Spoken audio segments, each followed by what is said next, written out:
check. Like, it literally I just have to look at how old my Twitter account is. All right, and then of course on the other side we got Snatcher, an up-and-comer when it comes to the Heihachi usage. I've had my eyes on him quite a few times. Yo, I love this fit right here. Chad, this is an anime character. Y'all gotta educate us. I think Chop likes to do a lot of his own, like sometimes he likes to make his characters look like himself, but a lot of times I feel like he just runs some like OCs who's like, this just looks dope, you know what I mean? Yeah, I do recall him having a FedEx outfit. Yeah. He's playing himself. Yeah, because he does, that's his daytime gig, working as a delivery driver. Oh, Lord have mercy! Hooking up with the 112, running it through with the electricity, pounding it, and then breaking up the ankles. Calling himself the delivery driver, but San is the one that snatches out the rounds here. First one in for San is trying to start things off electrifying, but Pokchop doing a good job playing a little bit of fundamentals, just chipping down slowly with that down 4. 3+4, huge whiff right there. Snatcher let him get away with murder here. Let's see if he's gonna be a body snatcher. Try to go for the omen. I respect it, but Pokchop got caught pressing out of the Fujin too. Uh-oh. Dang, huge one. Pokchop is having a little bit of a difficulty staying up inside of Snatcher's grill. He's just doing so well at sidestepping. One of the things that Fahkumram struggles with is his moves being so linear. But it doesn't even matter. Look at that 4-4-1+2. Got the Garuda Force. Oh my god. I had this weird moment in my mind thinking that the Garuda Force would transfer to the next round. Like, I don't know, some characters installs. That sounds awful. it does sound awful. Take that away from Lidia too, please. Thanks. Agreed. Oh, great movement, but unable to get the wall splat, but he'll restart it with the 1-1-2 because this one's going to do here as he pounds him down, but he's able to block the down 4 follow-up as Pokchop able to punish him with a wall rising knee and now bring in the damage all the way back and sending Snatcher to the wall. It's crazy that the strong aerial tailspin had like no forward momentum whatsoever, giving him that really good wall splat. Pokchop almost didn't get that round because he wasn't ready for it to get such a good splat. And Snatcher got the neon lights on the Whataburger sign ready to go. 3 orders of that going in and out, but the matches are going straight back in as we're about to go up and down here for Pokchop, going from left to right and bringing the damage all over the place. Dang, he just pressed after that tsunami kick. It worked out so well. Zan struggling to be able to get out of there. That move catches Fahkumram's weak side of sidestep right. Chop knew it. It was a perfect opportunity to try to catch Snatcher stepping out of the wall. Had to be step right. Couldn't have been step left. Step left would have been worse. That's just great situational awareness. And great momentum shift there by Pokchop as well. He was kind of struggling there a little bit on the first couple of rounds as Snatcher was really catching up a good amount of timing that Pokchop was throwing out. But Pokchop had to solidify his fundamentals just a bit where he wasn't really extending the strings too much, but also catching out a big lows by Snatcher, especially just that 1 down 4 that he's done. That 1 down 4. And that one generic down 4. It might have been full crouch down 4, but yeah, anyway, either one of those is going to be launched in this game. It feels really weird because generic down 4 used to be the thing that you do like for so many Tekkens, and now the fact that it's launch punishable, even though it's 12 frame startup for most characters, if you have a generic down 4, it just seems like one of those things that you never see anymore. It's so interesting. But when you do see it, they get away with it. Yeah, usually. Unless they're Pokchop. Yeah, unless you're up against Pokchop. Dang, still got the flash punch all the way from over there. Pokchop is foreboding with a tornado knee. Just keeping it simple. He's just making Snatcher extend those strings and just waiting for the punish. and backing away to catch him whipping. Pokchop extends the lead here. God button used. You know, he wasn't using the teep kick quite as much earlier on, but now he's like, oh, now I'm playing with you.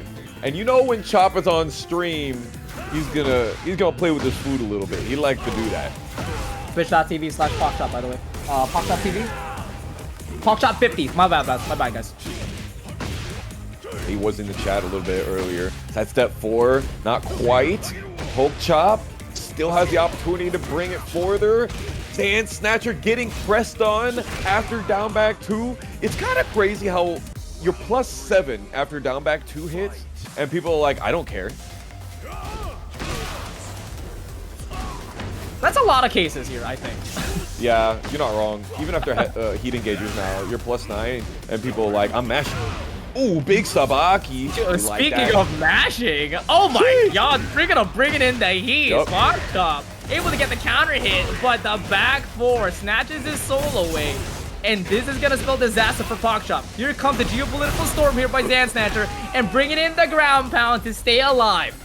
Yes, sir. He snatched the soul away, but he definitely bringing the noise and bringing the funk out here. No punish on the 14 frame mid. You cannot be letting Fok players get away with running that mix. But it's okay though. He's able to stabilize, able to take the wall explosion away and keep his positioning as well. Oh, look at the release all the strings. That's hit confirmable. I'm just saying. What's anyone to? Absolutely hit confirmable. Lord have mercy. One of the fattest counter hit launchers in Tekken history. Remember how you have back 4? I got that move. Yeah. Oh my god. Oh my. The problem. This huge problem. And he's unable to find the solution as Pokchop closes it with a down 3. At least 2 of them. I think he got 2 in one game, if I remember correctly. So, yeah, keep your eyes peeled out there. This is one of those true blue Kazuya Mishi masters. He sees a -13 move, and he says, I'm going to have to launch you for that one. He's got those on deck. Let's see what we got here versus Marcy. Oh my god. All right. If that's the statement you're gonna make, Marcy, then please go all out. Respect. Yeah. What you doing mashing for after my electric wing god fist with your back to the wall? What's up with that? Nice bait there out of the power crush, but Marcy unable to get the heat dash and trying to goes back in. But now we're back to neutral ground. Zilla trying to catch a timing with that down 4-2. Ooh, I like the Sabaki. Okay, Zilla trying to get some keep out. Marcy whipping, Zilla letting her live. Notice how he even delayed that hell save. He even able to duck down. His last kick unable to work. And he's able to get the counter up with the Abolishing Fist. Make her watch the movie and cleans it up for the first round. Abolishing Fist, chat. Kazuya down 4-2 in the move list. We got these names for you. Add it to your vocabulary. Cooking on game 1. One more. Down 1+2, trying to capture pressing the electric one more time to get that counter hit. But Marcy able to respond back. Tries to go for the low, but Zilla very much ready to punish it with the twin pistons. It didn't say punish, but you got launched anyway, so it doesn't matter. You wanted that 172. You know it. You wanted it bad. I want it. I want it. I need it. Dang, that's a lot of damage.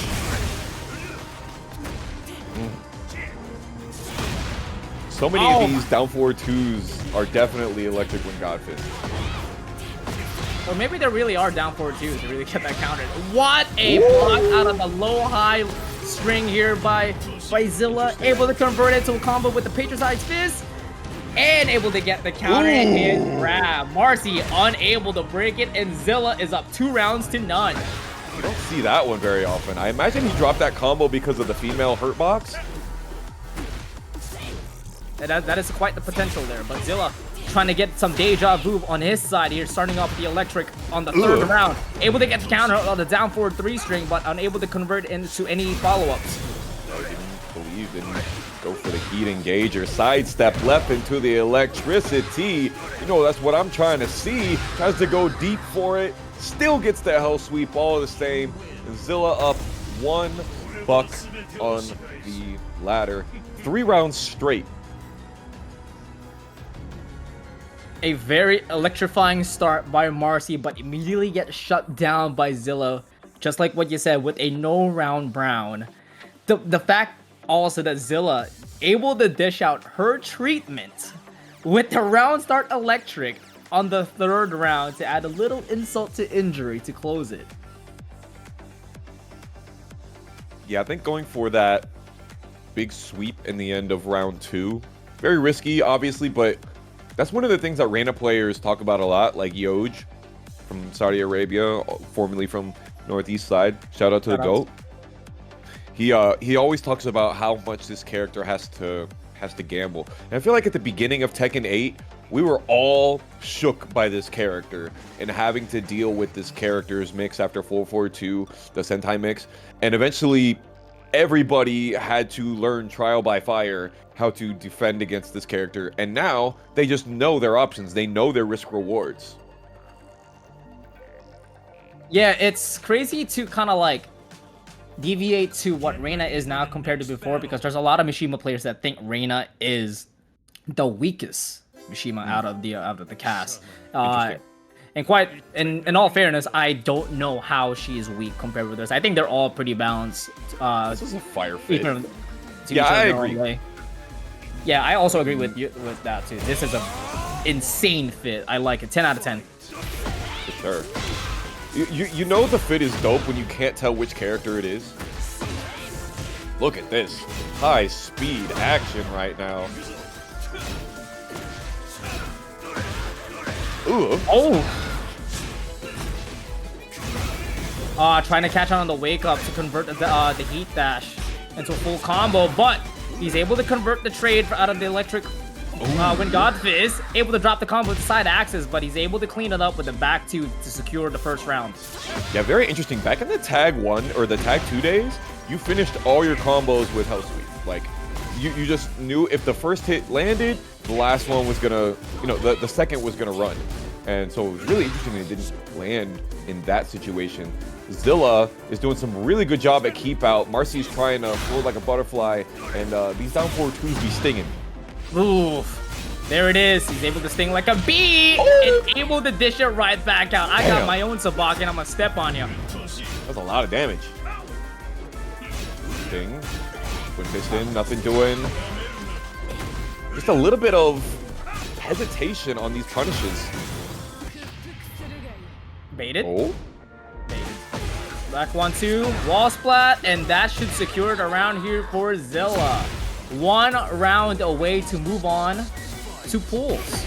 To move on further to pools here, I would say. Nah, I think not. You're definitely not gonna go and hit me with a 2-part power crush that you delay. I know way better than that. Kill her? No, what? Hello? No 15 frame punish? Oh, here comes the trade though. Marcy finally getting something on her profit and able to carry Zilla all the way to the garden. Yo, Dahlia Live saying that it's a 6-0 right here. Cursing my man, the first on Bryan Zilla. Look at you. This is your fault, Dahlia Live. Unfortunate. Trying to call out round start down 4-2. He wants a huge lead here, but Marcy definitely stinging Zilla, trying to get some momentum right back into the game. 4-4 gets denied with the heat burst here and catches her pressing with the 1+2 as well.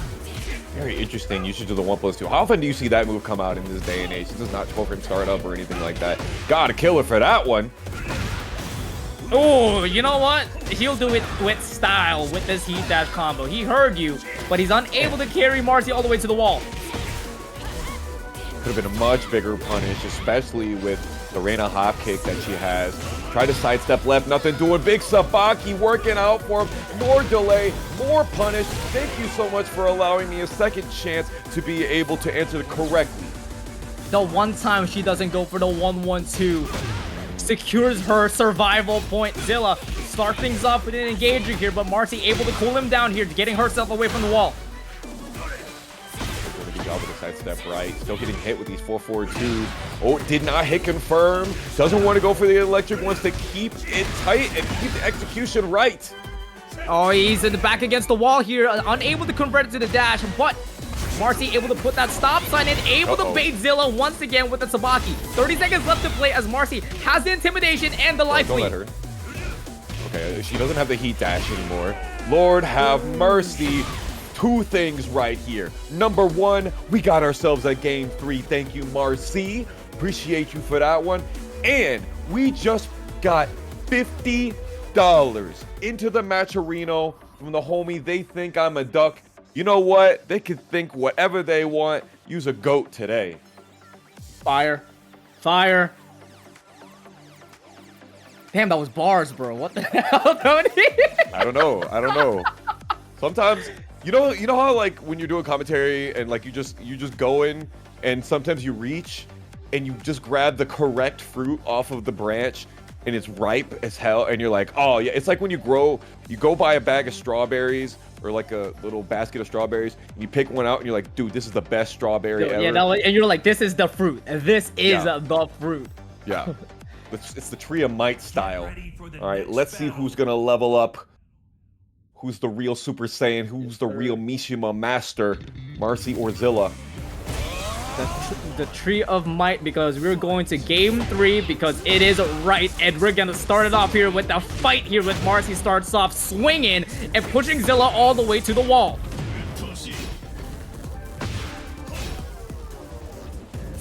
Doing a good job at the spacing game in general, because Marcy's doing a lot of this 4-4-2 at long range, having to use the guard break.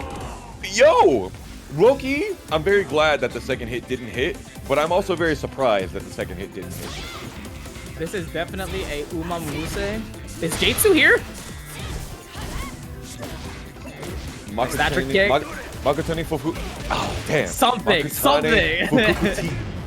If I see the name, I can get it first try. I swear to God. I swear. I just can't remember it off the top. Zilla letting go one of those punishes off of the down forward too, but still gets plenty of damage. Ooh! Like that.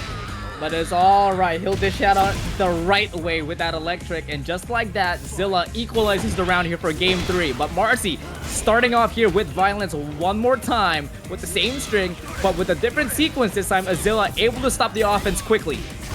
Once again, with that. Now, that right there, that don't look like the Zilla the first down that I know. Punishing a -15 with a down back 1-2. Oh, man. Great extension there by Zilla. Not expecting for Marcy to press on a third hit. It's instant duck into the electric, but unable to find an opening. Uh-oh. Blowing the back out of your brother. Sibling rivalry going wrong.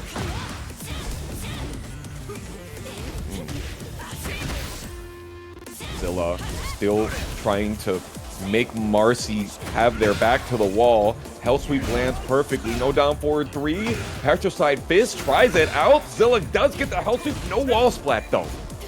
Nice block out of Snatcher, but the wrong punish, and that's gonna cost a round. Zilla is now on the lead and is on set point. I like this. Marcy is just like, I'm just gonna do the first one because you're just gonna give it up at this point. Zilla though, using the down forward 3 very differently now. Marcy got the heat engager. Oh, right back at him. The counter heat and tries to get the call out. Trying to catch Marcy pressing out of the heat burst, but Marcy's playing super patient and super clean. And we are going into a final round.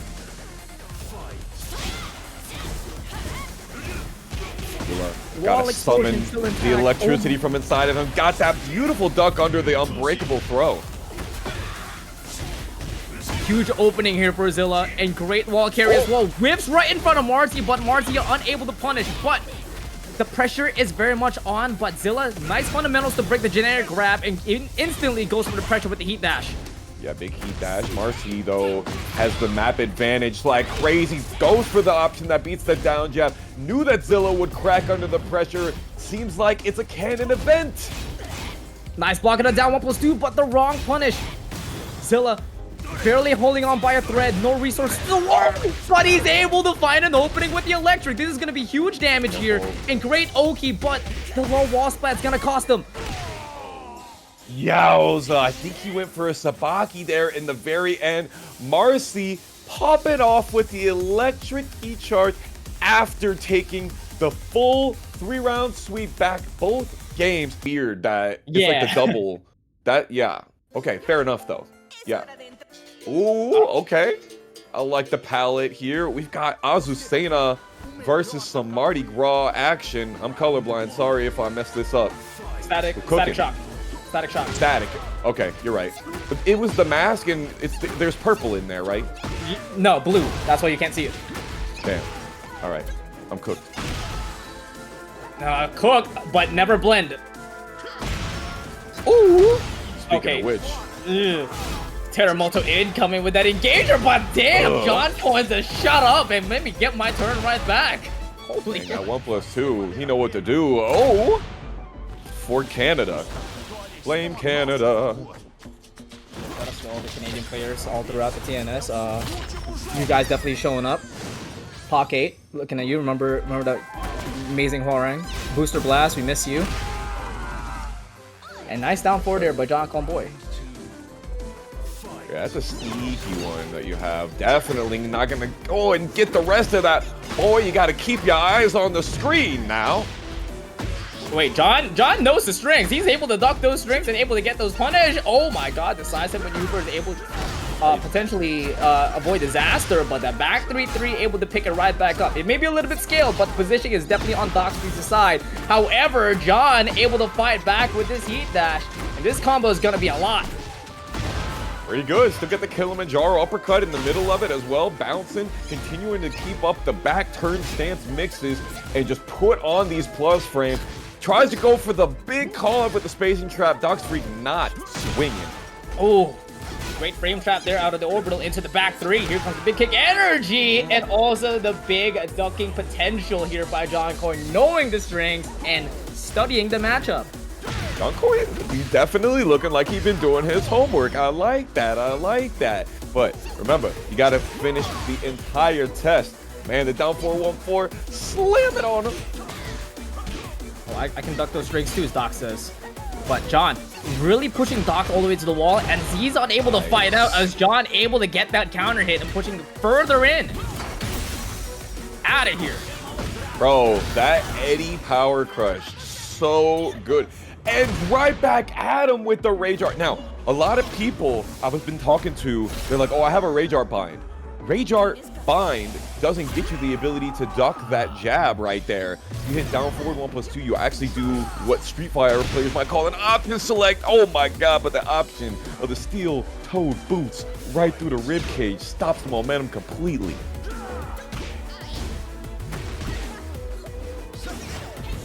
Oh my. Ooh. Can't reach too far, and you can't be present on wake up. JonConBoi able to get a huge wake up call with that tornado flip.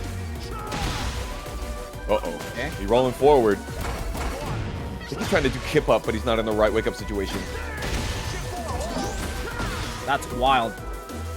Trying to get the wall standing move incoming, but this is a problem now. DoxFreaKz is now exposing JonConBoi because he is about to get sent down to the balcony, take away a good amount of gray health as well, and is in a bit of a pickle here with his life lead. Bruh, the lunging brush fire cooking him.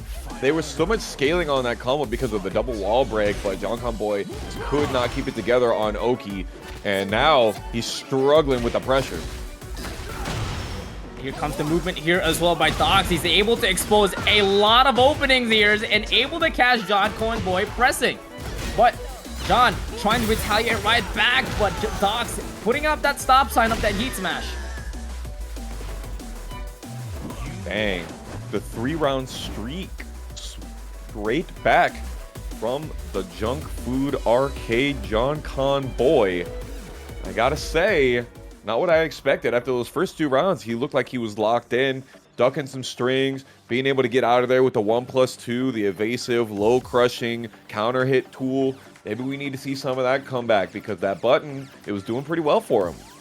This man said, hold up, I threw. Let me lock in real quick. My brother in Christ, you were locked in the first 2.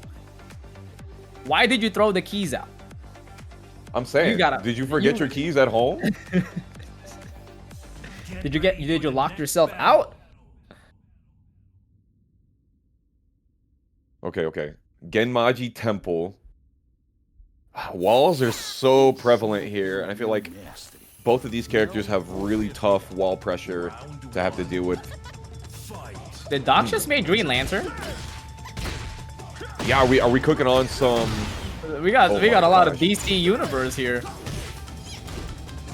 It's not Hal Jordan. Oh my gosh, my brain is absolutely fried right now. I should know this. I'm so bad. Lord have mercy. JonConBoi, definitely not forgetting his combos though, keeping it together. John Stewart, thank you. Oh my god. It wasn't John. I was like, isn't it like a John? Yeah. Dude, I eat, sleep, and breathe Green Lantern when I drink DC too. So, oh my god. DoxFreaKz just letting the whole string rip. JonConBoi needed to get the punish on the toe smash. What are we doing? Could have been a huge wall running 3-2 to get the wall splat as well, but Dox barely escaping that round. Now John giving Dox the lead. However, he's able to convert this round with an engager with a decent amount of lead, putting him into the wall, but Dox able to interrupt him and able to float it with the jab. Very nice jab. Very interesting he didn't go for the full G-Clef cannon, but the back 3-3 counter hit. Didn't believe. Are you gonna get another one? Is it gonna be worth the spit? Oh, finish it off. Still alive. Still alive. Not anymore as he what? wakes up with a wall standing 3+4. Yo, he did not care. He said just run the Mirage. Down forward 3. Come see me. Lunging brush fire yet again. Nice sidewalk.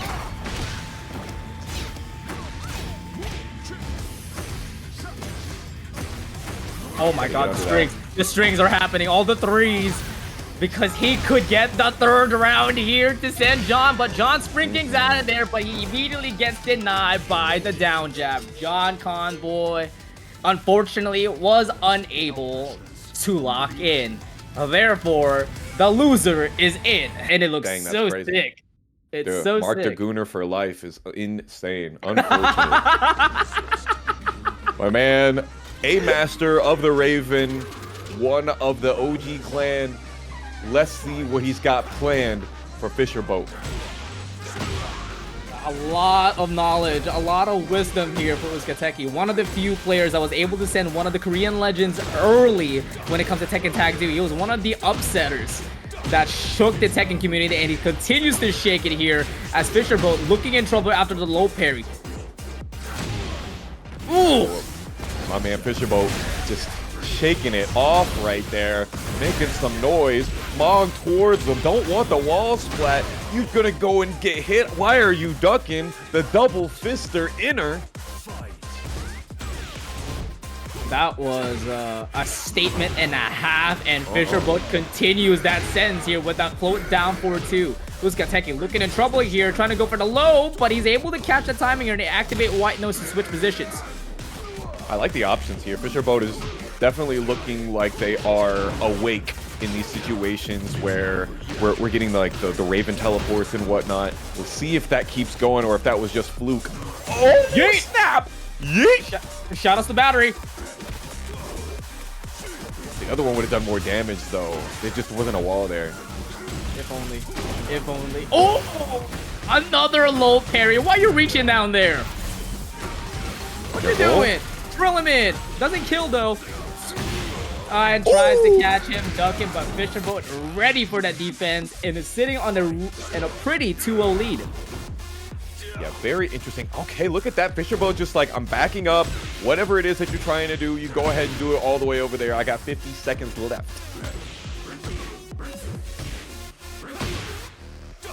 Great. I was looking for that. I think he gets all the way over there too. Raven well known for having good wall carry, but unfortunately Heaper's not landing super far away.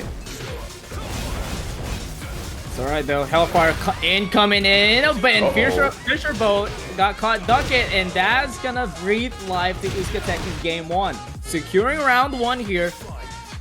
How can you convert though? A tough one, but it's definitely a very big momentum-based game that we play. Yeah, also the sidestep one, perfect! That was crazy! Great evasion, great call out, and great ender. Fisherboat keeping it golden with the perfect. I didn't know that you could. I forgot that you could do heat smash out of, because that's what they did there, right? They did heat smash after the headbutt. No, it was heat burst. He burnt. No, to kill. They did the headbutt. No, The 4 drill, plus 4. drill. It was drill. They did do the drill. Okay. I think. Interesting. I would have liked to see the throw, just because I like the throw animations. Isn't it crazy that Jack has 2 back throws, guys? He does? Yeah, he's got the one where he like folds you up and like. I thought that was taken away. Like, I'm 90% sure it's not. 90% sure not. Yeah, the tag 1. Oh my god, speaking of tag 1, you got hit him with the 1 here. Fisherboat catches him present with the wall standing 1, but UzcáTegui, counting his lucky stars here, is able to walk out of the wall explosion to dish out his own offense and catches Fisherboat present, and he's just utilizing the grab game now. Sheesh. And there we go. The red dirty bubble. Getting Fisherboat's opponent UzcáTegui all the way over. Tornado 81 off of an armored, safe on block dash launcher. Trying to build a foundation here by planting the seeds, but that's going to get denied here by UzcáTegui. First wall explosion out, and he's going to use the Rage Art, and that's actually going to reach. I don't think it's going to kill, but it's going to leave Fisherboat with minuscule health. Yeah, no recoverable. UzcáTegui's going to get 13 back and has heat, and that's all she wrote. Doesn't even give Fisherboat any space, any room to breathe. Some of that old school Jack style. Don't be running into that, brother.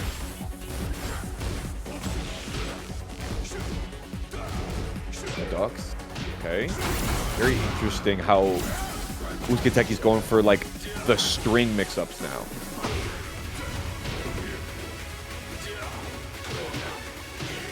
Great jab challenge here to stop the momentum here by Fisherboat. And that forces him to use the heat, trying to force some wall positioning here. Fisherboat trying to get the grab, but UzcáTegui ready to break it. But now, just like what you said earlier, he's bringing in the good amount of mixes. Uh-oh. Big throw. Break the neck. Fisherboat just needs 1 good down forward, 2. Just as I'm in the middle of saying it, UzcáTegui gets him out of it with the wall running 3, trying to bring it back and give us a game 3. One time he goes for the high, Fisherboat reaches out and he's gonna pay the price. But there it is, the whip punish out of the low. Fisherboat goes to the back, 1+2, and whirls it up to get the huge launcher here. Nice. Wall explosion not intact, but the damage is very much in his favor. That was wild. Yeah, this is 14 frame punishable, and you're lucky that it didn't realign you all the way into the corner and blow off the wall. You should be dead already. Thank you for waking up and ducking on me, though. Cressy? The third hit, too, the most important one, sends you up in the air, and now you're back up against the wall. Yeah, punishable, but only if you block it. Sheesh! This is a problem. This is a problem. That's crazy. That's crazy. Fisherboat knew that he was going to stop going low right there. Tries to go for the homing option at round start. Nothing doing. UzcáTegui sees the Achilles heel with the throw breaks. Oh, that could have been a range launcher there, potential for UzcáTegui, but doesn't take it. Keeps the positioning though, and Fisherboat barely any health to withstand, but still alive, still breathing, and still blocking.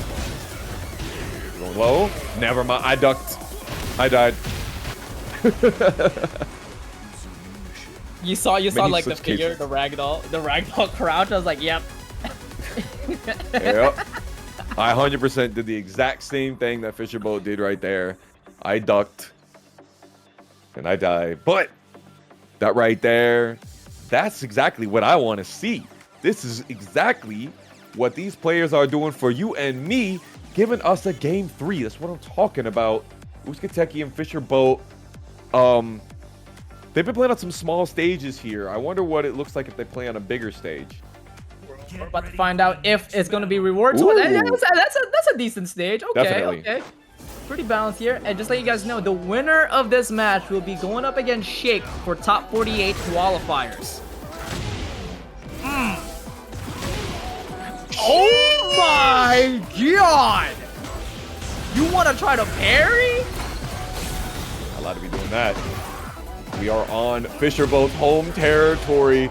The sea. 17-second perfect check. Hit me with the clip for that one. The homies got to see the highlight of that. Oh, here comes the pressure now. Fisherboat chipping UzcáTegui slowly and activating the plasma barrier, but UzcáTegui is actually not getting hit by the follow-ups. Oh, it doesn't want to get the 4 as a string. Too far away though. Able to backdash out of Catastrophe, and now UzcáTegui trying to dish it right back. Goes for the spike down to get more damage in, but Fisherboat ready to retaliate with the plasma barrier and catches UzcáTegui pressing. Yo. And they got the forward 2 filler. Not easy to do in the middle of that one. Very high execution. Fisherboat is cooking us something up right now. Maybe gets over to this wall. Doesn't want to go for a tornado. Saving it for later. Yeah, this time he actually works. Whoa!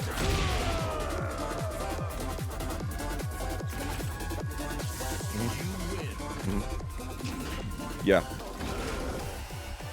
I'm being told that that was all completely legal. It is setting a completely new standard for players of consistency. It is extremely difficult to be a consistent top 2-er, top 3-er, top 1-er. Dr. JAKEMAN has done it quite a few times. Let's see if he can defend versus timboNASTY's Headless Horseman. timboNASTY look like Timbo dazzling right now. It's all glittered up. Oh my god. And that's the round. That's all she wrote. Dang. This is absolutely the death. It's giving Michelle Pfeiffer Catwoman with like Morrigan / Felicia vibes. Bro, hear me out. Hear me out. Lady Gaga. Okay, no, you are absolutely on the money with that one. Giving Josie and the Pussycats? Yo, Marth, Michael, Kato, I know what decade you were born in, brother. Lord have mercy. We're dating ourselves out here. God, that was a lot of damage. Oh my god, pressing? Oh, what? In the good googly movie? All right. You can do what?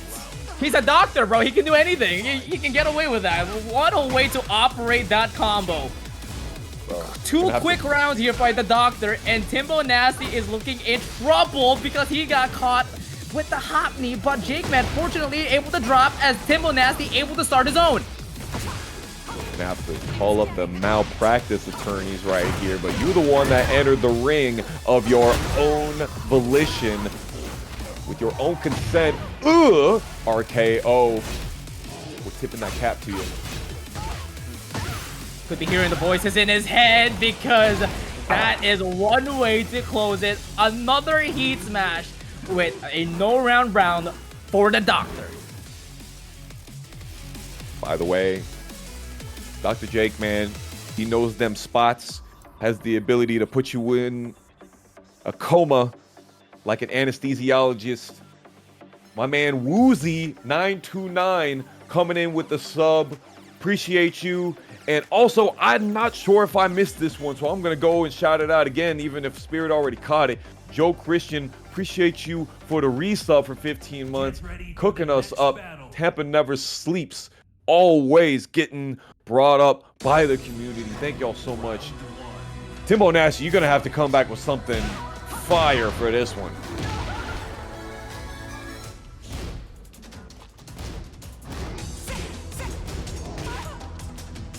JAKEMAN looking super locked in here. Able to catch off so many times here with that down 4-2. And he's also keeping it safe, not even going for the hit confirm. But beautiful sidestep out of that one to get the perfect punch. Oh, wait. Did he just do that? Wait, did he just style on him with a little bit of extra sauce in the end? Yes, sir. The double wave dash, sidestep right duck. When you see these players be doing like sidestep right duck after your offense, you'd be like, oh man, yo, nice break on the throw. Let's keep it going. Ooh, and great negation there for the armor with the 3-3. Doesn't go for the 3-2, but able to putting him in a great position, but as soon as I say that, he gets spun around. He's unable to tech it. Uh-oh. This is looking disastrous. This is not looking good here for timboNASTY because Dr. JAKEMAN is creating a speed run in this top 48 qualifiers here. Dr. JAKEMAN definitely knows how to keep their opponent patient. timboNASTY fighting back though. There it is. Jeez. That hammer chance stance, it rocks. Nail on the head. Oh, you don't see that string a decent amount of times. Nice sidestep launch here by timboNASTY, trying to make himself present in this matchup. Tip one, going for those big sweeps. When she gets into that heat engager and she has that full crouch mix, she just runs the absolute mix. You do whatever she wants. But we're engaged. A lot of health coming back. But all of that deleted immediately, and timboNASTY quickly makes this into a survival point versus set point situation. Great step. Dashes. Oh, the mix-up by timboNASTY. The 50-50s are very much working out on their favor. Got to. Exactly what the character's designed for. 2-jab into the QCF1, the Assassin's Dagger, and looking like they are using that as it is advertised. Dr. JAKEMAN just cannot keep the pressure on though. Trying to fly right back with the heat smash and going right in, closing the distance and getting this giant swing connected, and is also gonna get that extra 15 damage for the wall. What? Moonsault, unblockables, but goes for the Rage Art. Yo, high key, I thought he was right. I thought he was right. That was a sick ass cancel. The Ocelot Frenzy starting the party up as Dr. JAKEMAN got caught with the bait, and timboNASTY, on the verge of losing the set, forces a game 3. I feel like we have seen lots and lots of game 3s, and I am here for it. Ocarina Link, thank you so much for putting $30 more into our Matcherino pot. Appreciate you for cooking up some extra goodness, some extra seasoning for these players to vie for. You know that Dr. JAKEMAN smells it. He needs some of that extra for the orphanage. Yo, this fit, 10 out of 10. Dr. JAKEMAN fit, of course. No, I missed the cowboy hat. Yeah, it's giving Bloodborne. It's giving Hunter x Hunter. It's giving Broken Spine. You know, it's more of like a Demon Slayer incoming here for Dr. JAKEMAN is able to get the lead back up, starting off here on Gargle's Perch. Gargle's Perch is crazy. Gonna go straight into the Shining, take 40 damage basically just on the first hit. Gonna go for another one.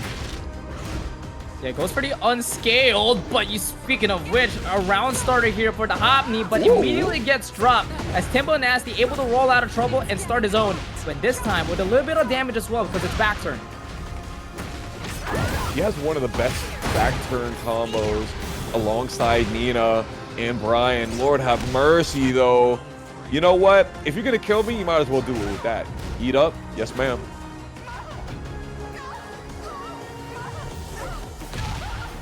He's not taking the giant swing. He's unable to reduce the damage output, and that's gonna cost him.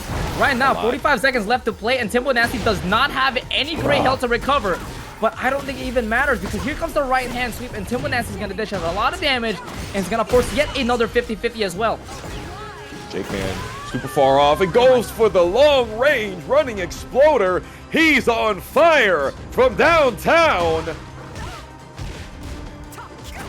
Not yet for a home run, but he's definitely trying with another sidestep Hopney.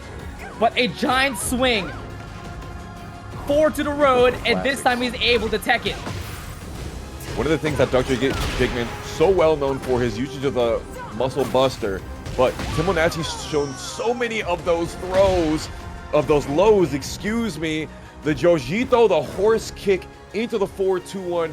Natural combo, guaranteed into that one. You don't see it too often, but you already know. Hey, you had to be there. Just Evo things. All right, Genghis versus Bomber. Bomber on the law. Hold on. Interesante. Genghis not going for the Fahkumram. Back on the Lidia. He's been playing a lot of characters, man. He's been going around the roster, you know, with him, with Fang, Clive, Lidia, and of course with Fok. He's been gathering all these Dragon Balls and is just ranking his prowess up. But that's about to get shut down immediately as Bomber starting things off here with this wake-up hop kick. Ooh, perfect use of the heat burst here right when they were peeling off. Gonna get some of that extra. Sidestep 3. Law has some of the best lows, I swear, dog. Banana peel is goated. Yeah, sidestep 3, banana peel, down back 3. 2 stocks off for Genghis quickly here. Tries to go for another low here. Nice down jab to stop the pressure, but Dawn stepping out of there and quickly shutting him down with the heat smash. That was authoritative. That sidestep right after the DSS transition. You guys got to remember who it is that Genghis plays on almost a daily, if not weekly basis. JJ Breeze, the one and only law of North America. Luke Sidewalker, baby. Yes, Ninja Killer exists. Before people say, no, Ninja Killer is the law. Yes, they both exist, and they are both great. Thank you. Genghis 3 stacks of the bananas already, trying to be King Kong.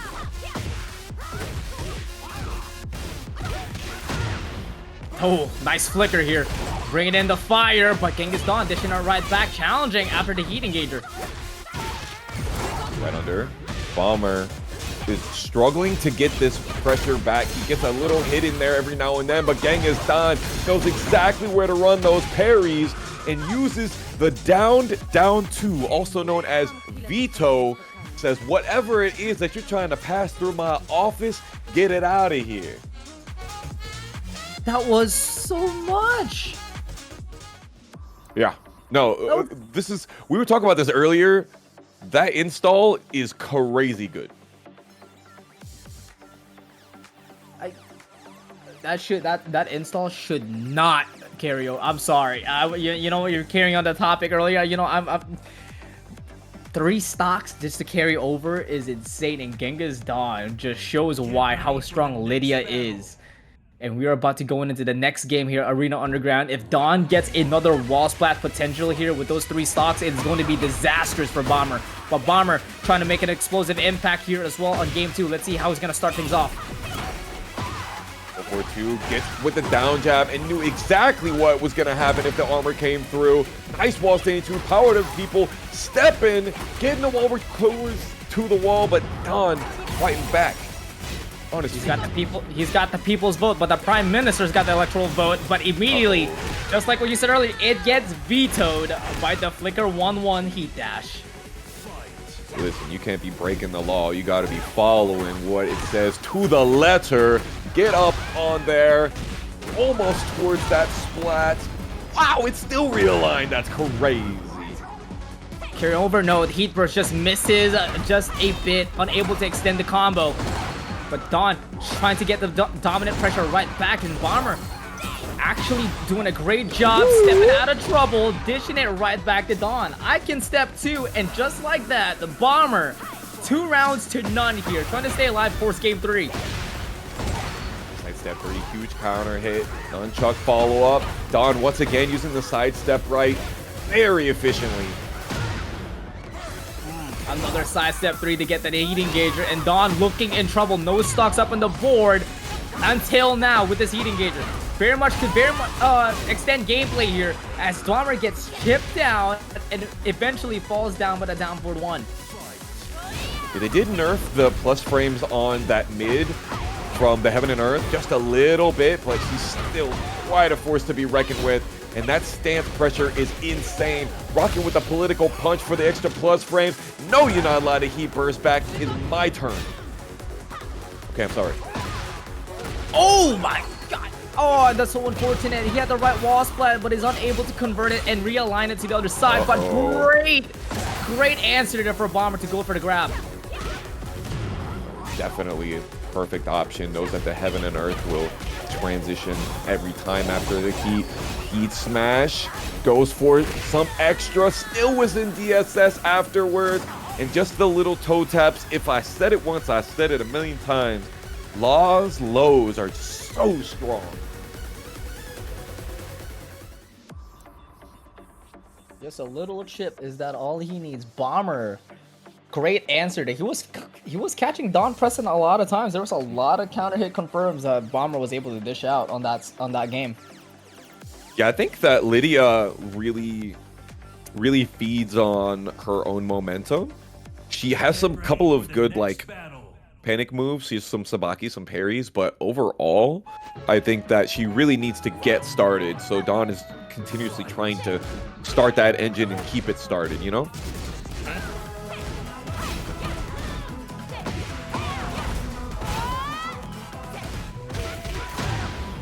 Perfect. Just knew exactly when they were going to need to erupt.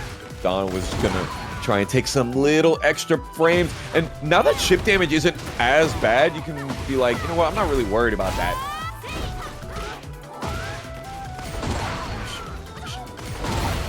Oh my. Eventually, he was going to get caught waking up, and Bomber finding the right time to use the 1+2 to get the tornado flip. And just like that, Bomber now has the lead on this set. Yeah, that button's just mad good in general, especially with how many people like to use Kip Up as a wake-up option.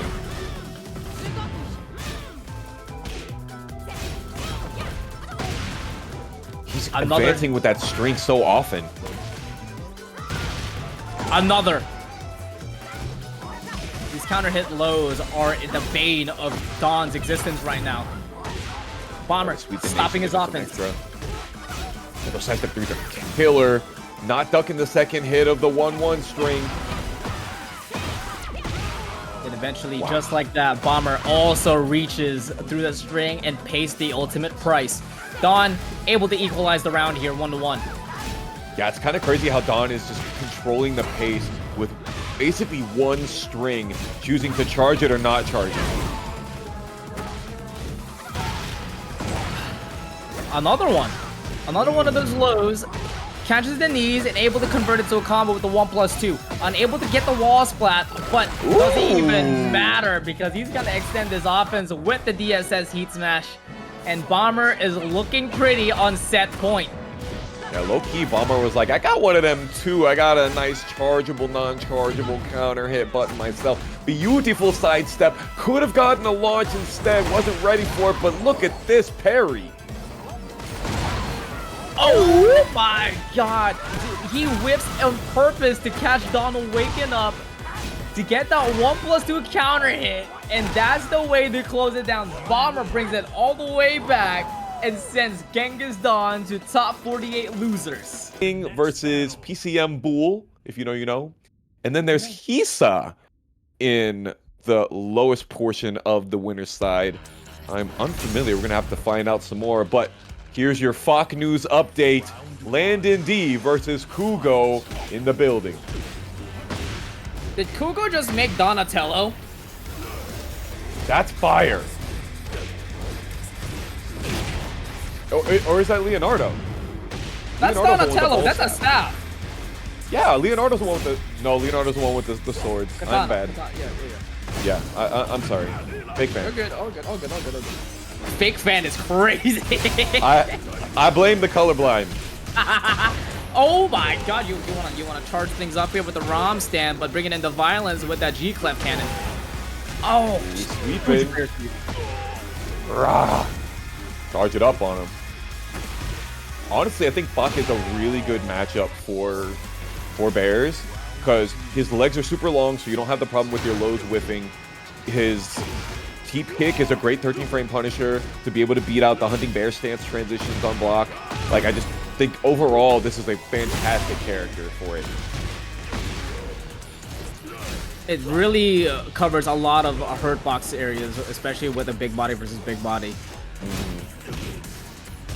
Just the launch punish on the second hit of G-Cliff Cannon just a second ago. Try to go for the double bear sweep. Nothing doing. Kuugo being a little bit cheeky. They're trying to go for the hunting stance, but the wall running 3 is going to catch you off guard. 25 seconds left to play, and Kuugo forces the offense here with the heat dash. Landon still has all the utilities as well, but he doesn't need it. Yeah, also the jab range is pretty solid for punishes as well. Hello, bro. I don't understand, but that's one of the beautiful things about Tekken. You don't have to understand. Big swipe, counter That hit. swipe was like a homing missile directing towards Landon because this is a huge amount of damage here with the booty. And beautiful duck out of the hunting stance grab here. Landon doesn't want to get caught by it. Doesn't want to fall down. And converts it into a full combo. And Kuugo looking in trouble now. Landon now has a life lead. Yeah, that was a big risk that Kuugo took right there. It wouldn't have even killed. Need a 14-frame Punisher. Chooses not to go for it. It feels like so many people have not yet really caught on to that 3-1-4, 3-1 down 4 punishment yet. Kuugo is struggling versus the Rama stance, and the exact opposite happened. Bear legs being stubby hurt him instead of other characters' legs being stubby. Very interesting. But that one isn't stubby. It's all solid. Kuugo starting things off here with an engager and catching Landon jab and able to crush it with the bear electric, and he's gonna do it again. For the bear electricity, I'm crushing all your mids. Lord have mercy. Kuugo versus Landon D. Game 1 going to final round. Fallen Destiny, but we're not dropping combos.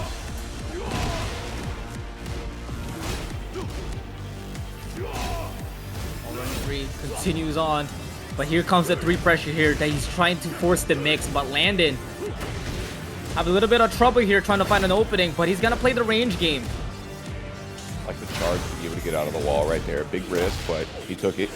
I love that, bro. Oh, the mix-up incoming. He was sitting. I think it was gonna go for the low, but goes for the mid tornado flip, unable to convert into full damage. And here it goes. Bear's hunting stance, bear headbutt. He goes for the heat dash, converts it, but not a lot. But here comes the offense by Landon out of the ROM stance. He still got the Garuda. A lot of gray, a lot of ash on that cigarette. But Kuugo running that new hunting bear stance down forward 1. Just stopping any sort of sidestep, any duck that you want to do. And Kuugo going up 1 game against who I would probably say is the Fahkumram player of North America. I was able to hang out with Kuugo for the first time at EVO. That was his first ever major. Oh, sick. And he made a great impression towards the Bandai Namco booth. That bear was doing work, and it continues to do work here at TNS. And the only favor that I ask for him is you need to show up to more majors. Oh, That's yeah. it. I've been loving seeing Kuugo show up more often in our brackets. We've seen him in top 8 before, so love to see it. Oh, we got Bear in the big blue house? Did he have the hair? I don't think so. I know the bear he in the had- big blue house is actually like not blue. So I know. I'm trolling. I know he had the shades at one point. Yeah, at some point. Look at how far away. I love how he just knows the spacing properly for these options, but unfortunately, you're not getting a lot of rewards.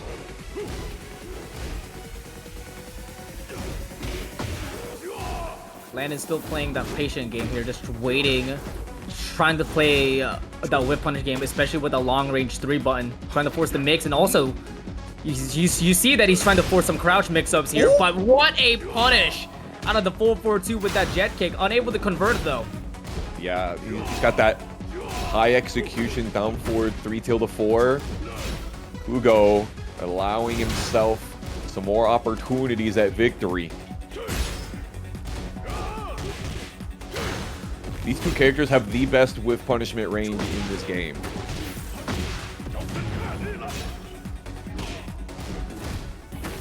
Just chipping him down endlessly here for Landon. Yep, that's all he needs. A couple 3-4s, 3-4s, 3-2s. 1 button game right now for Landon. many such cases. Yet again, not getting the 14 frame punish. Trying to get the little delay mix, but Landon not really falling for it. Got hit with too many of those, and this time Landon able to put the exclamation point here for game 2. Interesting. I like what I'm seeing from Kuugo. Other than some of the punishment, I'm struggling to see some of the punishment that I need. Landon, I think his punishment game's pretty good. He's had to lock it in a little bit to change from going from down forward 1 punishes to teep kick punishes, which are, again, like super duper good that you just get to start that mix on just about most of your punishes off of Bear. What do you think it was in game 2 that stopped Kuugo from taking it? Falling down to the pressure of every single string that Landon dished out. True. It was a chipping game at that point.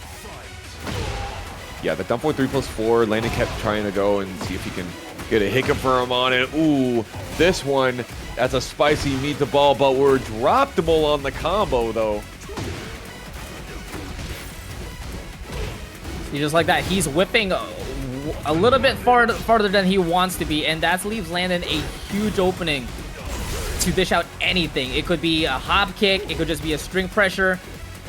Usually for him, he just likes to keep it clean with the 3-1s, but Kuugo able to find an opening with a bear headbutt, and to add a little salt to the wound, crushes the jab with that bear electric, but the combo drops, unfortunately, and that might give a chance to Landon to steal the turn right back, and he's gonna take it. Bro, he tried the Street Fighter 6, the jump back out of the corner.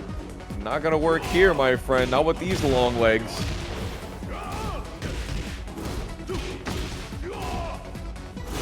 Oh, this is Paddington. Well, I mean, I think this is just the OG Smokey the Bear.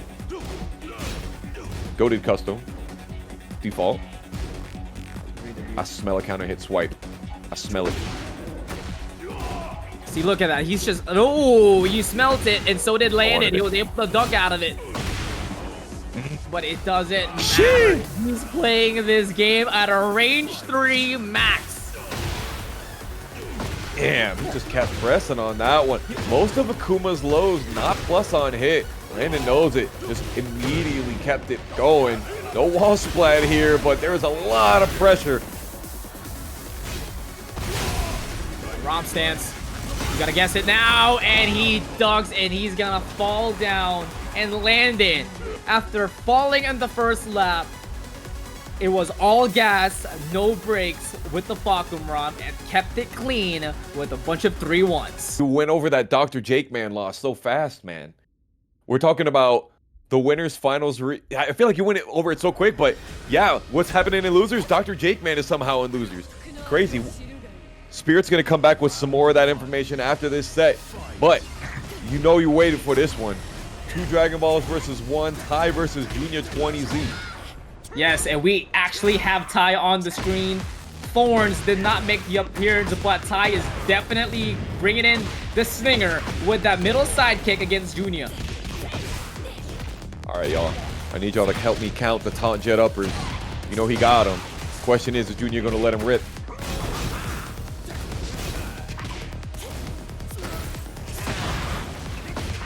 He's gonna rip the shotgun shell first, though, to get first blood. Ty, nicely done to find the timing here against Joonya. Running the cannonball straight, the quarter circle back 1. Extremely solid move. They nerfed it, so it only really gives you something good on counter hit, but still damn good button. Yo! What a whiff out of the electric. Forward 4-1. Might be the one here for Ty. Sending again Joonya back in against the wall, trying to get a taunt jet upper incoming, but Joonya playing the pillow pistol strategy here, just what you said, but eventually gets fall down here with a taunt mock breaker. Can we get a Fisherman Slam? Ooh, I like that. One of my favorite animations in all of Tekken. I'm with that. And then, of course, you got the Chains of Misery. Bryan Fury's so cool. He should be top tier. He deserves it. Oh no, he misses out on the floor burst. And just like that, Ty switching up the temperature Goes for the heat smash, and here comes the boom. Ready or not, here comes the boom right now. Ty tries to go for some taunt mixes. Nothing doing. Joonya stops the snake eyes, but might actually go bankrupt at the casino here. He's got 20 seconds left to play. A lot of great health to recover. One big hit is all he needs, but Ty is not giving him any room to breathe as he closes it with the elbow. Ty taking game 1, 3 rounds to none. Very interesting. You saw that like war of like wills right there. Down forward 1, flash punch, flash punch, flash punch. Down forward 1s, like they were just really being like, I dare you, I double dare you. A lot of sidestep canceling there also by Ty, trying to get an opening, but he played it super safe, and I like that. He didn't want to risk anything, and knew if Joonya got one clean hit of that electric, everything could change, and I like that about Ty. He kept it disciplined, kept it clean, doesn't want to do anything too crazy, and just doesn't need to. Yeah, he just kept it with that down forward once. That's all he needed to do. Yeah, just run the small stuff. When he started seeing the jabs come so often, run the down back 3, gives you extra frames on counter hit. I definitely going for. Okay, well, I was about to say, yeah, he was being real conservative, but he just runs the immediate, instant wall running slash kick after the War God kick. What an option. And the thing is, if it was gonna go for the jab, that was gonna get parried also. So yeah, true. Great call out there by Ty. Now he's gonna get Snake Eyes activated, but the eyes might get shut down here by Joonya. Might get blinded by the light. Revved up like a deuce.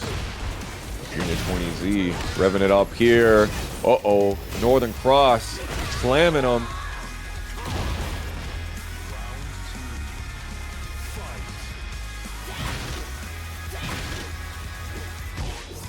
I think it was gonna go for the third one, but there's the third one for your trouble there. Joonya even delaying the timing a little bit and catches Ty pressing at the same time. This is not a situation that Ty is loving at the moment. Having his back to this corner, into eating so many of these lows. Joonya said, "You are going to duck for me." Ooh, that would have been huge there by Ty if that eye was able to reach. But look at his dash canceling he's noticing here by Ty. He goes from the back sway into the forward sway cancel. Look at that. That was amazing. Great electric here. Spikes it up, thinking it was going to wake up differently, trying to get some extra damage. Oh, you can't do that against him. Ty ready with that jet upper punish. No taunt needed. But drops the combo, unfortunately. Tries to get the jewel snatch, but Ty unable to punish it again. But he's gonna keep it clean and breaks the glass with the heat smash. Ty rejuvenates himself, getting the lead right back, and is on set point. Joonya mixing up the rings. Ty going for those call outs now, playing a little bit more risque.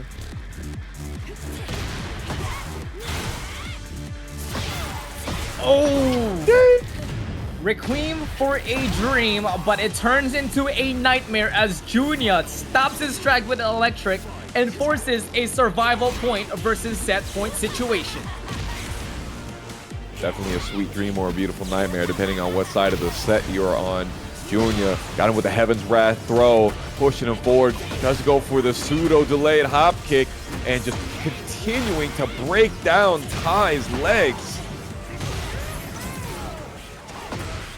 Yeah, yes, that's what I'm talking about, baby. You ask for a super Fisherman Slam, able to get the stylish combo, but the ender wasn't stylish. But it doesn't even matter as Snake Eyes able to find his mark. But does the Rage Art connection will it do the job? I think yes. No, 97 damage, needed to be 100 off of that 5 hit. The long range. She's 5'5", but them legs are long. Lord have mercy.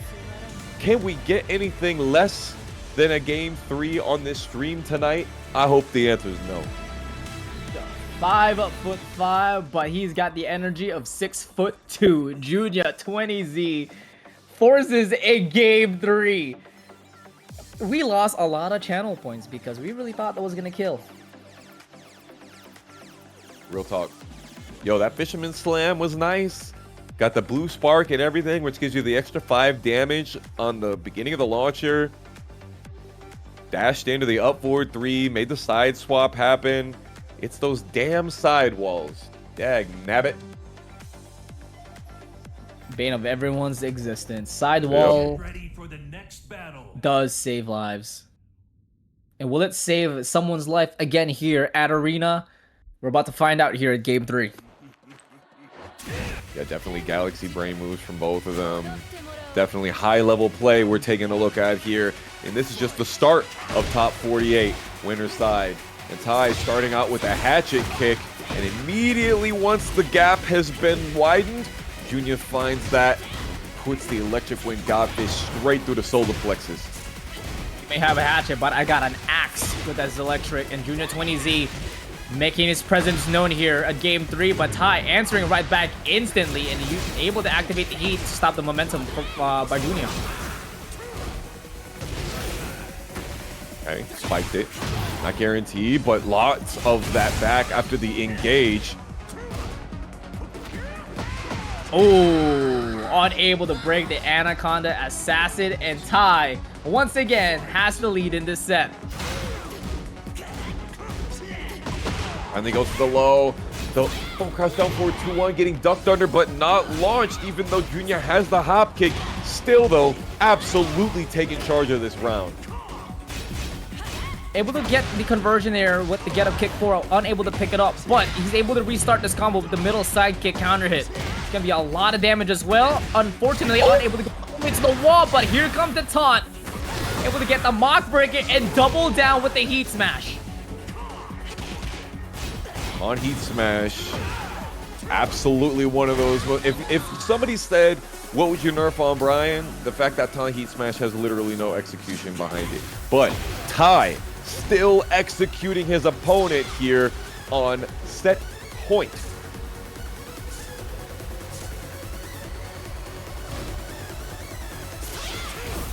Clean as they can. Great Twitch duck there, trying to call out the electric, but a little too late of the punish. Tries to get an engager here, but Joonya able to sidestep and get a little bit of damage with the front wheel. Boy, like that sidestep right block. He's not trying to fall for any of these big counter hit tools, but eventually he's going to have to start interrupting. And yet another Anaconda Assassin throw lands. He's really trying to close this one out. He activates heat, trying to get some snake eyes activated also. But he uses it with the incinerator, but the shotgun finds its target. And that is one way to seal the deal. Ty taking it over Joonya 20Z, taking it 2-1. 2K Snake versus Slaughter Wall Mirror. Damn. I would have had to have production on that one, bro. Damn. I know he wanted it too. Yeah, I know. Real talk. I know. All right, first top 8 qualifiers match here, folks. Bomber versus RV Cris. You haven't seen Bomber in the top 8 in quite a while, for me at least. And this is one hell of a way to make an entrance. Yeah, it's been a minute. RV Cris has definitely figured out his play style. I want you guys to watch out how active he is in movement. Backdash, side step, backdash, side step, backdash, bash dash. Like, he's so very active. And it's very good for him for being evasive, but it can also get you clipped when you're doing all that movement. Be active, but he got shot down quickly here by Bomber, getting caught by the down forward 2 into the poison sting, a 1-inch punch. Beautiful sidestep into the demon breath. Bomber's doing some good step action right here. Not challenging that time as RV Cris charges up and able to break his guard.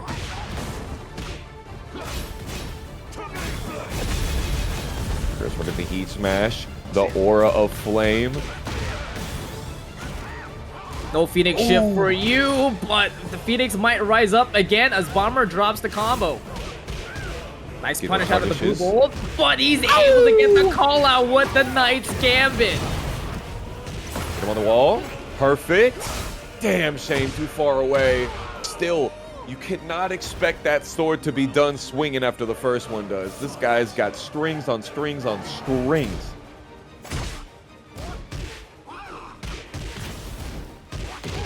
Nice. 13 frame there out of the Phoenix ship 4, but damn. Wow. Nunchucks. Not today able to get the punishment with a shield bash, but Bomber able to block their ankles and sending Chris up in the sky. We need more punishes on the stagger kicks, but finishing it off later on with the down 4-2 is good enough. But is Chris gonna let you finish it off like that? No, he'll finish you off instead. Beautiful sidestep maneuver there by Chris. Yeah, Dear Army is out here. We going live. I see Anya out there in the chat. Tried to go for that Luke sidewalk attack, just was off to the side, not in the back, so couldn't get the entire launch. That B guy, I understand that reference. Always bet sword. I understand that. Ooh. And here comes the pile driver as Chris sends a Bomber down in the grave here at game 1. Fire. Yo, real talk. Chris, he got himself that upgrade. Got that home field advantage. The aura farm on the windscreen, kind of fire. And he even got the home court advantage too. I'm saying. Bring them Lord of the Rings combos. That's nasty work. That leave and never come back. You shall not pass. I mean, yeah. I mean, it depends if he's able to pass him through, right? We shall see. We shall see. You know, Bomber had great momentum shift on his match with Landon D, and they got 2-0 over Shake, but Chris was looking to be a different animal. You gotta do Gear versus Florida. Bet. We'll set it up. Anya, I hope you're doing well. I haven't seen you in forever. I miss you. Hope we get to see you really, really soon. Maybe a Thunderstruck. Question mark. Not sure. Dude, Chris has been doing so good at sidestepping right and getting out of... Like, it seems like both of the characters are weak to sidestep right in a lot of these situations, and they're both just kind of like on that turn style of sidestepping right versus each other. Well, the defense right now by Chris is looking phenomenal. Yeah. Many such cases with Clutch.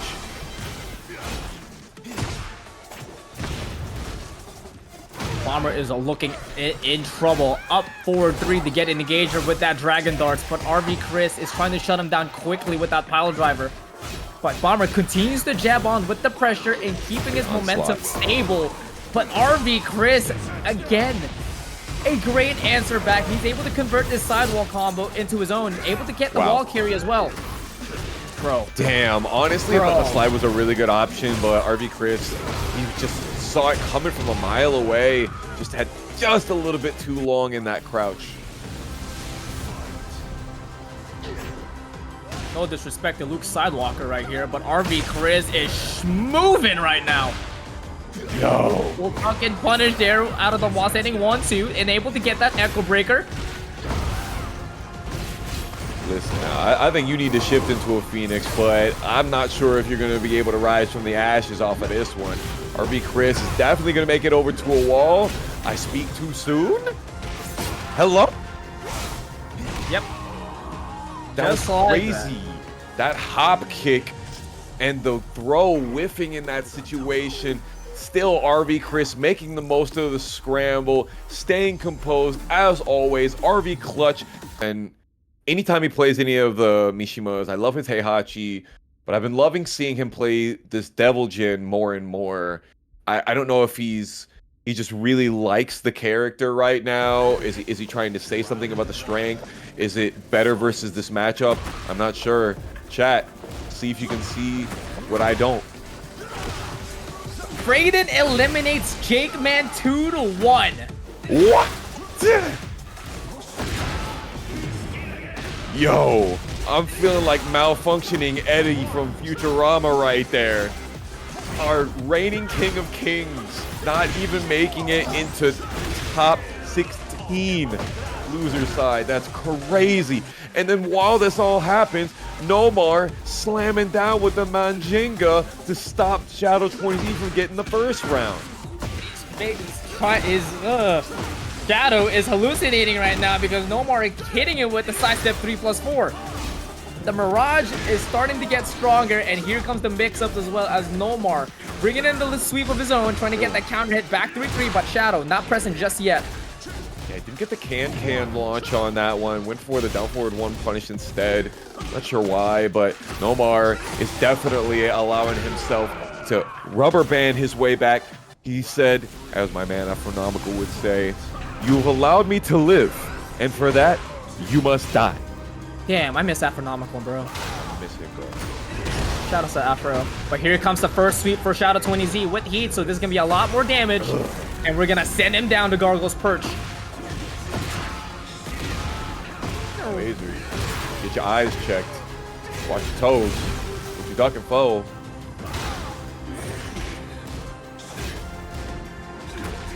Duck. Beautiful tsunami kick in the middle of that. When you see the wall standing forward come through with the Eddy, you know they're going for that second hit. Trust. 14 frame, baby. He needs it? He needs it. Not against it. Big one with a wall standing 2. Huge punish on that. And he does have heat dash. Chooses not to go for it for the launch in the middle of the combo. The Manjinga hammer slam really putting Shadow up against this wall. But just a couple of steps and it's turned right back around. Get some vitality back with that up forward 4 engager. Shadow20Z has a really good positioning here, but NOMAR doing his best to fight back as he dances on to the other side. He's able to evade back 3, but Shadow20Z quickly switches the side with the slide. Maybe the song of my people. Oh my lord. Hit him with it. Finish him with the shoulder shake. Get it right, 2-step and let your shoulder lean into game 2.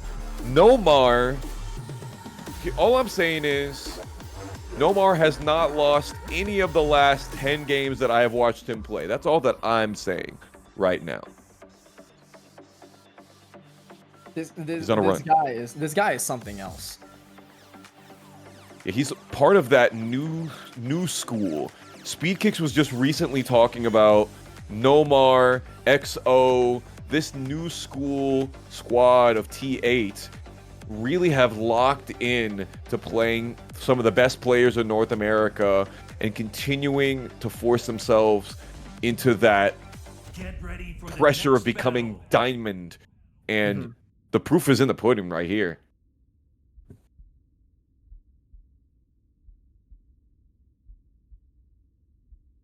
Elegant Palace. Better for Shadow or better for NOMAR? Both. I knew you were going to say both. But realistically, I'm going to say NOMAR because he has a lot... NOMAR has a lot more options when it comes to breaks. Especially with a double glass break. Yes, exactly. Yeah. But if we're going to just keep it simple with just normal walls, it's both right now. And right now, Shadow20Z is making an example out of NOMAR to tell him to stop pressing. Especially on Oki. Hitting him with the steel pedal. Got him in the corner. Beautiful backdash, but unfortunately was too far away to get a punish off of it. The Devil Psycho Crusher. You're gonna duck for me. Spike you down. Hold on, still alive, but Shadow20Z ready for the sweep to come in and able to block their legs. That's how you do it. Yeah, Eddy has such a great backdash, but he doesn't really have that same thing where the bears and whatnot have it, where the legs are super far back. That front leg is usually pretty forward presenting. Very vulnerable. No stubbiness here. Oh my god. The overhead with the counter hit. Unable to step out of the heat burst, but Shadow trying to challenge out of the 1-2-3, but he unfortunately falls in the last part. A good backdash, and Shadow just trying to wait out that heat. Succeeds. survives the heat wave. It feels like summer. There it is. He's closing out the distance with the heat smash, also getting a decent amount of health back, but he got caught by the mid, and that's gonna break the glass. He really just needs this transition to take a little bit longer. Doesn't want to go for Rage Art, doesn't need it. Just hit him with a Demon Paw, blow him 30 feet away, make him watch the movie. Yo, Fruity, thanks so much for the gifted sub to Kava guy. Appreciate it. Kava, enjoy those emotes, and welcome to the subscription party of Tampa Never Sleeps. And the party is getting started as well for Shadow 20Z. But oh my god, what a party foul here by NOMAR. Bro, nah, son. You call it a party foul when they drop it. He didn't drop none of that. He got absolutely every rip out of that solo cup. And the counter hit, but drops the combo again a little bit too far. Shadow unable to block the low, thinking it was going to go for the back three, but NOMAR extends gameplay here, staying alive. Shadow definitely still has the opportunity to bring it forward. He's so amazingly good at getting those counter hit confirms with the back 1-4, runs the slippery kicks, but Shadow 20Z said it's been a slippery slope for you to have this momentum. Let me show you how easy it is to fall. He still had the tornado as well, insane with the laser scraper, but NOMAR doesn't want to deal with any more of Shadow's offense, activates the heat, trying to dish it right back, but Shadow, I got a Sabaki of my own and catches him with a wake-up Kippa, but is not going to kill. Kill him for that? Yo, he's locked in. He's getting some of that Ash back. He's getting lots of it back, in fact. 13 health coming back to him from this Rage Art. He wishes he got some more, I'm sure, but he's got plenty to play with, and Shadow's got no recoverable anymore. Just a couple of hits left, and NOMAR now has the life lead. And just like that, he now has it. 15 seconds left to play. Shadow, what can you do? It is Shadow time, but it's not gonna work. NOMAR says that it's my time. I'm the one going to top 8. It's set point versus survival point. Going NOMAR, really trying to push the issue and get this 2-0. Finally goes for the handstand throw, which is what I would have dunked for at the end of that last run and got clipped for. But Shadow just knows with the sidewalk. He just knows, bro. He's able to get an engager, trying to catch him ducking, but continues to keep the pressure on the range 0. But NOMAR able to activate that Mandingo to push him out of there. The jab not allowing the keep out, just out of range of the Devilish Psycho Crusher. 25 seconds left to play. NOMAR has 2 stacks of Mandinga, and it's going to chip him down slowly, but Shadow able to back out of there to get the punish. Put on the plus frames. 10. Anybody's game here. He whiff punishes the jab with the electric. I'm not going to sit here and say that he read that jab, but he definitely read the timing, got straight up under it, and yet again, we got another game 3. Bro, you know what, dude? Shadow definitely learned that from his former teammate, Kudons. That was a Kudons level of electric punishment out of Shadow 20Z. What a way to stay alive. Yo, shoutouts to the GOAT, Kudons. We talk about GOATs a lot. We throw that word around a lot, but Kudons absolutely one of the greatest to ever do it. And Shadow 20Z certainly will be going down in the annals of time as well for this. And NOMAR is already starting to chisel his way into the Mount Rushmore of ATL, let alone North America. Guts Mishima says Shadow never counted out. You're damn right about that one. It's always Shadow time, baby. When do you ever count Shadow out? Ever. Nunca. Nunca.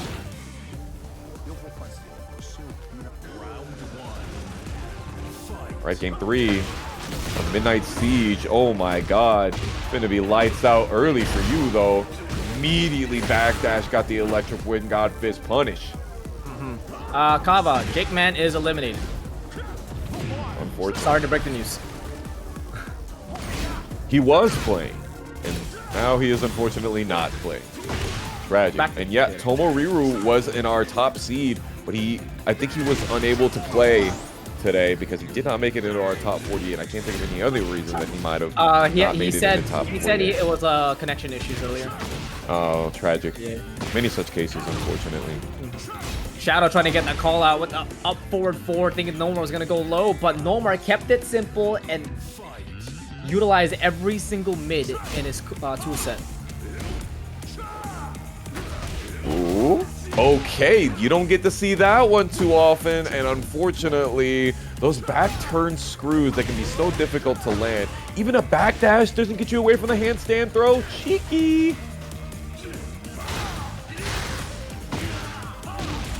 Oh no, thinking it was gonna go for the low, but gets caught by the head. But NOMAR has a really good advantage here.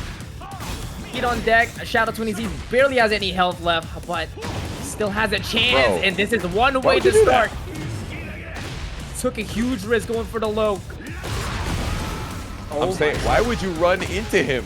You had 25 seconds, and now, okay, that's fair. That button is your get out of jail free card. I can't even remember him using it in this set. So many Eddy Gordo players get away with murder using that move all the time, and NOMAR just knew exactly when to pull it out. Tries to do it again, but Shadow ready for it that time. As NOMAR activates heat, Shadow 20Z steps a little bit backwards to give him a little bit of space, and finally able to get that low crush with an upward 4. Caught him. Maybe stepping, maybe ducking, not sure, but NOMAR is getting flipped over like a pancake. Grilled up, syruped all over like so many waffles from the Waffle House. Yeah, speaking into existence, we were talking about good up down forward ones here, and I mentioned Deviljin, and just like that, Shadow 20Z uses down forward 1-2 to get that wall splat to keep himself alive. He's showing strength. Ooh, ducking? Stepping? Oh, getting splat over here. And watch, NOMAR has the 2-man Genghis stacks right now as well. This is a dangerous situation, plus heat. Careful though, able to get out of the evasiveness. But the sweep will not let you escape, and NOMAR cleans up at game 3 and makes an entrance to top 8 winner's side. They were like, it's hard to have your eyes on everything back in the day, or even now. That's why we keep up with the Wall Splat Weekly reports, you know what I'm saying? Next up, our final winner's side top 8 qualifier, Ling versus Landon D. And Ling on the Lidia. What a scary situation. One of the many broken characters that Ling likes to use.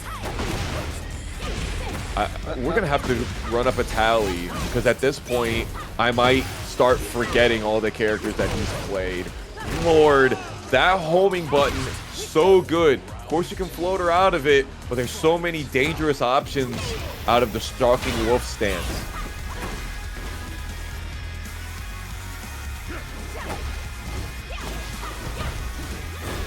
You see that Ling is already utilizing early sidestep evasion here against Landon's Fahk, but damn, you can't whip that right in front of him.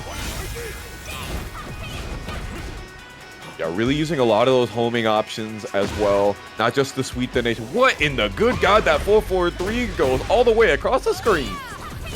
I'm even surprised that even hit, but damn.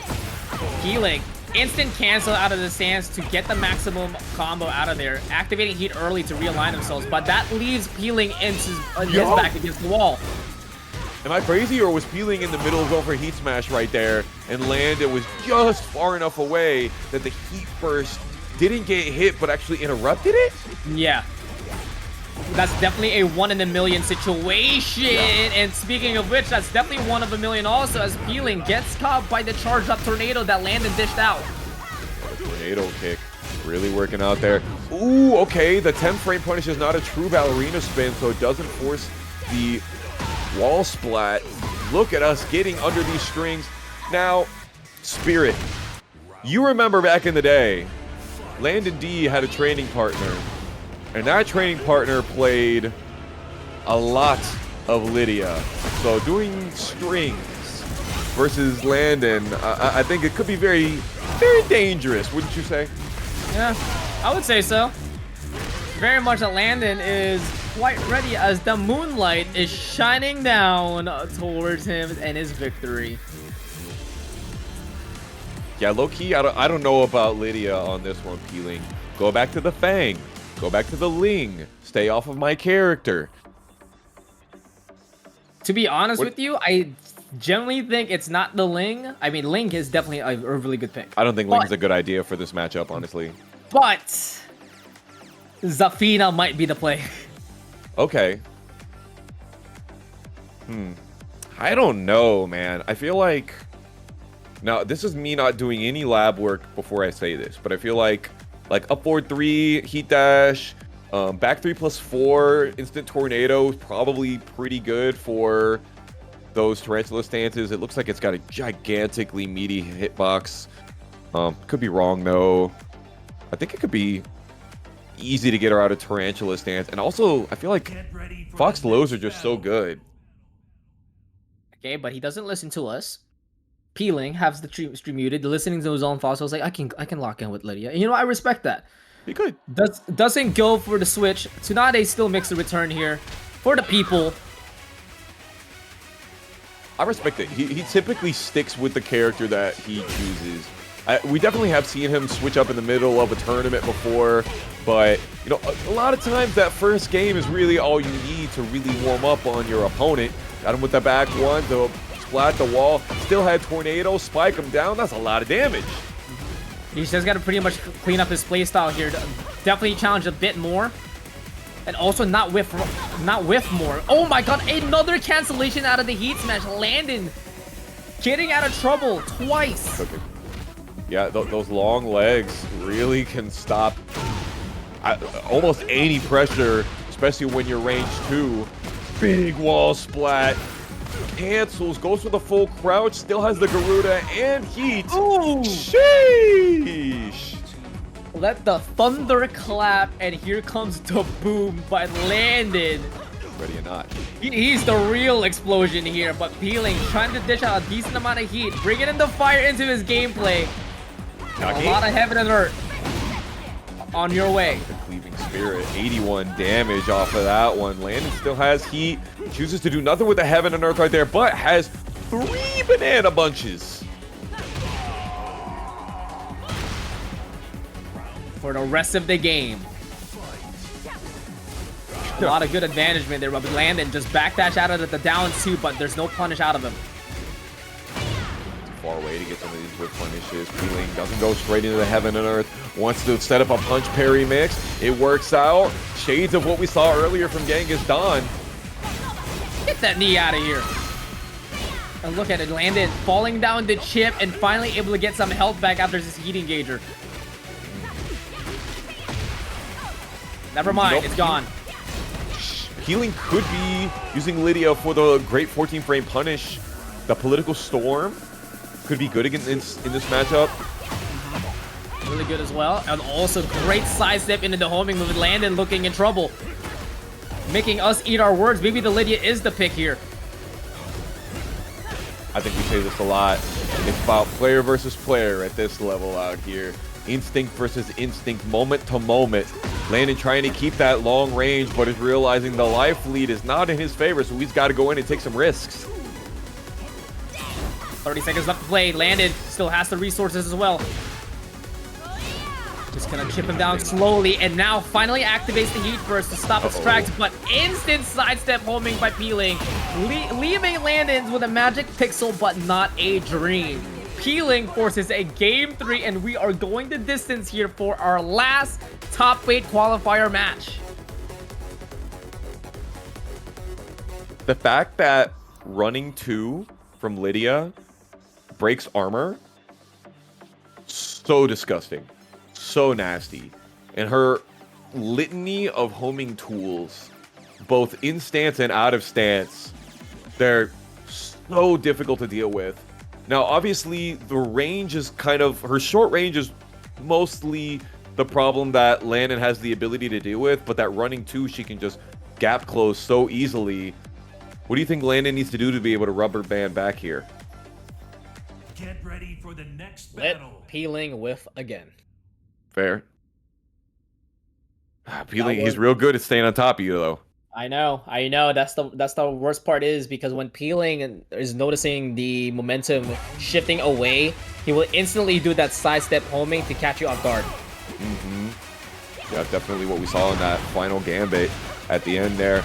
Landon tries to go for the armor move, and Peeling saw it coming a mile away. Big counter hit launcher out of the stalking wolf, and Lord have mercy, it's looking like hunting season. Red Tape bringing in the exclusivity here, but Red Tape means the red health rage here for Landon, able to find an opening as Peeling whips the sidestep homing move right in front of him. Has all the resources needed to make the comeback, and here comes the charge up. It failed the first time, but the second time able to connect. Yo, cameraman connecting with a different side of the screen, finishes off the string, finally getting himself some good keep out, stopping Peeling from being able to restart his offense. Too much hesitation from the GOAT from NorCal. Landon really did a great job shutting down Peeling's jabs. There was a lot of moments that he was able to catch their timing. Continuing to go with these big lows, these big armor breakers, knowing that Landon wants to be able to use that armor to break off of the wall. No armor for you, and able to get all of the low string here. And it's gonna be a lot of damage because the follow-up with the ground pound, 92 damage. And Landon back again with the magic pixel and no dream.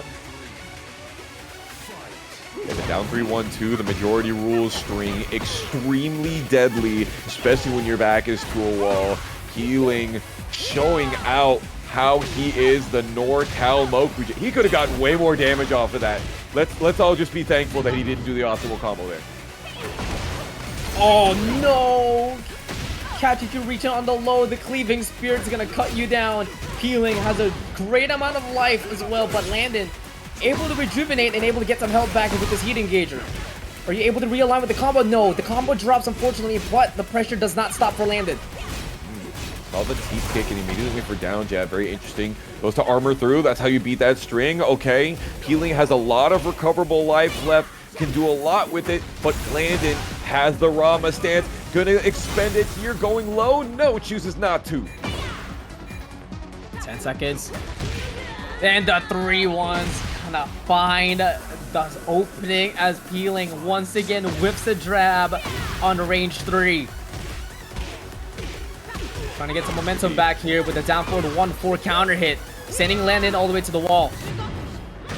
It deletes all the recoverable health before the combo is over, mind you. All of that! All of it! 105! Healing says, you want to see max damage? I got max damage for you. Stop! Get down there! Nice activation of the heat burst for Landon, able to catch Peeling on the air, able to convert into a full combo and carries them all the way to the wall. Couple jabs left here, and Peeling's gonna fall down, and that's gonna do it. The down 4 will seal the deal, and Landon D makes it to winner's side top 8 over Peeling. Iron Fury Oki on his gameplay. He's been just an absolute resource for the community, and they're starting off our winner side semis for Tekken Never Sleeps number 78. I want to hear you who you like out there in the chat. If you're RV Chrysler, give me a 1. If you're a tire, give me a 2. A tire? That's right. 2 tired. Or bicycle.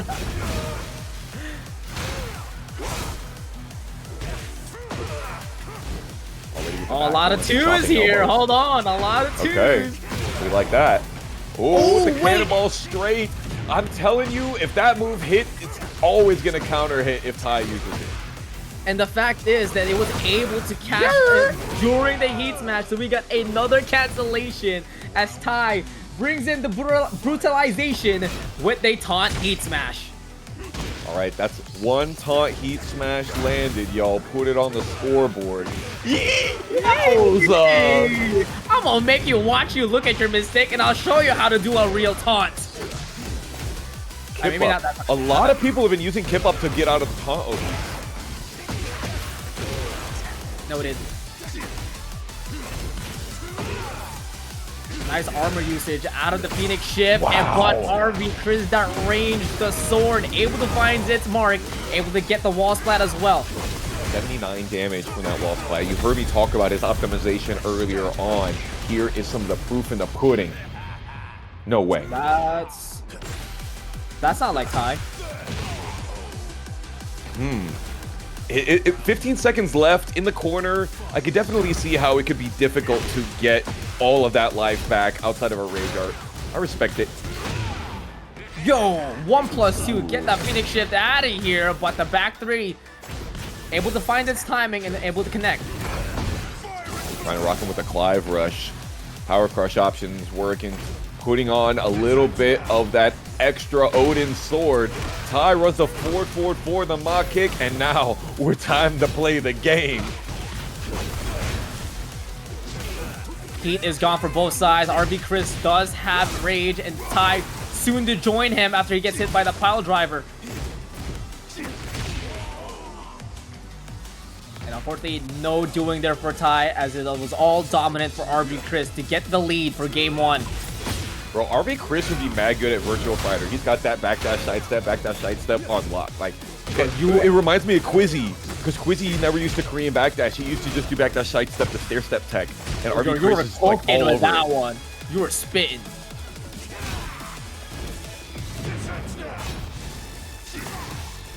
Sidestep T first. It pays the bills, dog. So does that. So does the cannonball. Always delivering. Oh, I thought I was gonna reach. Hit. Hatchet starting to get things off as RV-Kriz tries to get that sidestep heat smash, but my heat smash is faster and able to connect as Ty forces a final round for game 1. You thought I was saying RV-Kriz? Dog. He's got some meaty tech, but nah, this is RV-Kriz. Honestly, I don't know what RV stands for. Anya, are you out there to give us some of this lore of what the RV and RV-Kriz stands for? Help us out. I don't know, but he's about to make this huge travel from around the world for this wall carry. Yes, sir. Straight from below the border. 35 seconds left to play. Both of them heats are about to run out. Nice. But another sidestep maneuver there for RV-Kriz to catch Ty waking up and to punish him with the 1-2, converting it into kill. Nicely done for RV-Kriz to catch the call out to get the lead here for the first top 8 winner side. He's always moving. That's why he's RV. The GOAT Tento popping in here and giving that fires from the Twitch chat. You're right. The R is from a One Piece character, and the V is from Virgil from Devil May Cry. So he needs more power, is what you're saying. Interesting. He is motivated. He's got that level 3 X Factor rapid slash movement and that PTSD to take you away and steal your life. Sheesh, I don't know nothing about none of that. All I know is he definitely done unloaded the commode on Ty on that one. Now Yakashima, I think this is going to be a better stage for Ty because open season, you tech roll, taunt jet upper, real big problems, and RV-Kriz gets a lot of his damage from that wall, from those wall combos. But this also gives more open area for RV-Kriz to sidestep out, and with Bryan, it is such a linear character, and RV-Kriz has no problem evading that. Notice the side roll, even in the face down, feet away.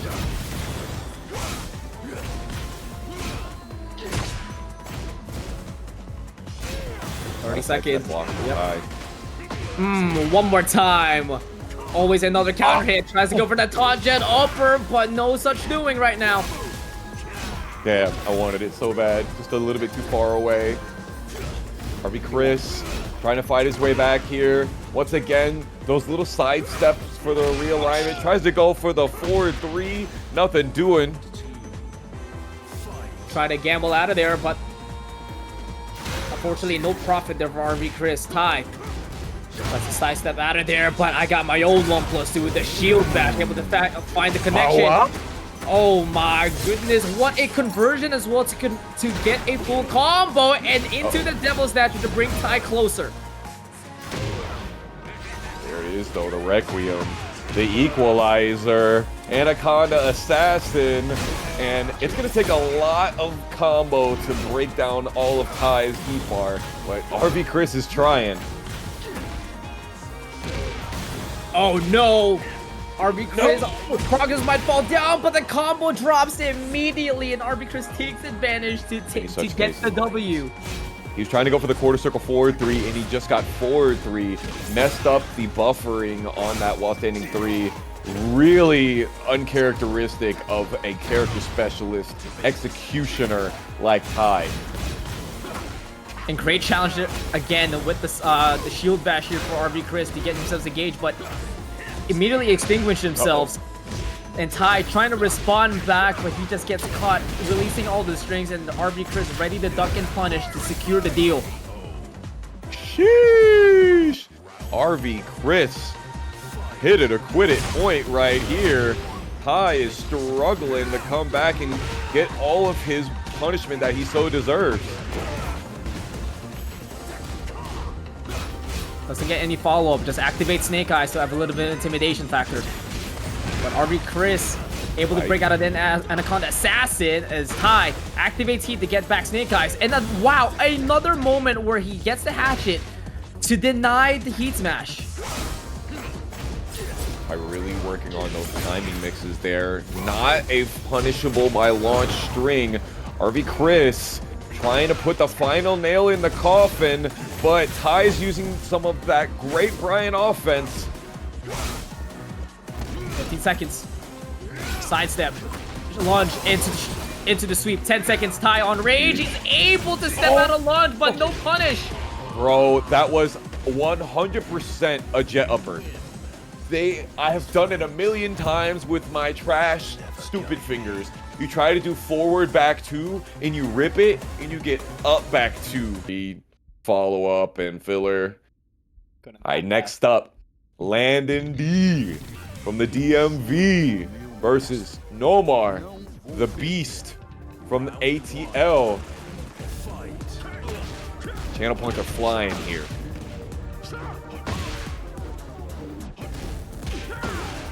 Oh, what a punish out of that down 4. You gotta be really careful here. NOMAR is very much on point when it comes to these launch punishes. Sheesh, almost got the wall splat right there as well. Just pressing forward with the heat smash, forcing the relax mix, working out for him. Easy bubble on the board. Starting it off strong for both sides, with Landon starting it with the 3-1s and NOMAR retaliating with the sidestep maneuver. It's still jarring to me that jet kick isn't, or that lashing squall is not homing anymore. I'm okay with that. For sure. It's still, my brain goes, oh, he stepped that? It's still taking me time to register. NOMAR finally gets a chance to fight back here with the heat burst, but Landon immediately with the twin bolts, down 4, counter hit. Nothing more you can do about it. Gets a little bit of punish there out of the whiff mirage for Landon, but he's still playing it super safe, playing that range 3 and just trying to poke him out with the standing 3. Yeah, the heat kick, really good. Like, a lot of people will say, don't let Eddy get in on you. Do not let him put you in the positions of allowing him to mix you. Stay very active, stay sidestepping, stay walking in the range 3. And Landon is like, oh, I got buttons for that. Oh, man. You continue the jab on through, but NOMAR is going to get that sidestep launcher to completely negate that and crush all the dreams to secure that round. NOMAR extending it. How is this matchup? Honestly, this is one of my first times really getting a good look at it. I think Landon is doing a pretty good job at using keep out, but as you can see, whenever NOMAR goes to smother him, Landon is he's at a loss for some of these panic moves. That's one of the things that Fahkumram struggles with, is getting smothered. And especially when your opponent is so good at sidestepping and that character specifically has great sidestep options, it is a whole different kind of disasters. But Landon D showing that he's also a natural disaster with these guard breaks. there is definitely an earthquake. Speaking of which, getting flipped over yet again by the Manjinga Slammer. Slamming it down. He's been using that button a lot. Him and Gray. Gray last week was a merchant of the Manjinga mid that just throws down. And Nomar is being like, oh yeah, this is a really, really good button. I think Unmei is always like, whenever he hits that button on you, he's like, thank you for staying down. Appreciate you. Flip you over. Thanks for the extra damage. Gray is a player that is super slept on. Get ready for the Yeah. next battle. Not after he got second place last week. And didn't he also won 2 weeks ago? I don't think so. I might have to double check my notes for that one. Maybe chat has some of that. I know Cosmico RPG, he got the details. statistics.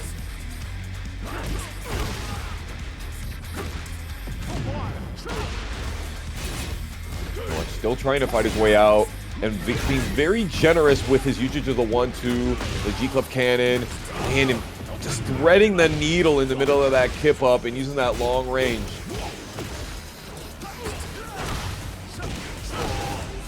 Oh man, great confirm there by Nomar, and just like that, he now has a life lead as Landon.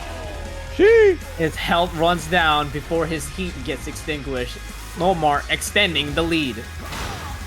Yo, this is nasty work. Nomar is just throwing bows and slamming W's through the hoop. Again, another great confirm there by Nomar with that down for 1. Back 1-4. Yeah. Alright, yes. 4-3. Punishable. Nomar gets something. Landon is at the right range. You know, he's not doing what he used to do, which is really closing that range with the running 3. Like he would run Gale Force ad nauseum back in Tekken 7 and even at the beginning of Tekken 8 Fahk. But now he's much more conservative, choosing his moments, and it's paying off. Great story to tell there as Landon activates the Rage Art to get a little breather in to equalize the round and carry on this momentum into the next one.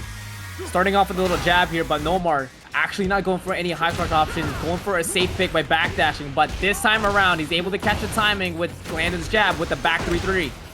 Yeah, I feel like using Fahkumram jab in this matchup is not really great because already Eddy is in his idle stances and his movement stances and he kind of dips low, and Fahkumram's jab is so high it's really unlikely that you'll catch him out of anything other than sidestep 3+4, but Nomar had just the right spacing on that one to catch Landon trying to do a whiff punish attempt, and look at all of that reward.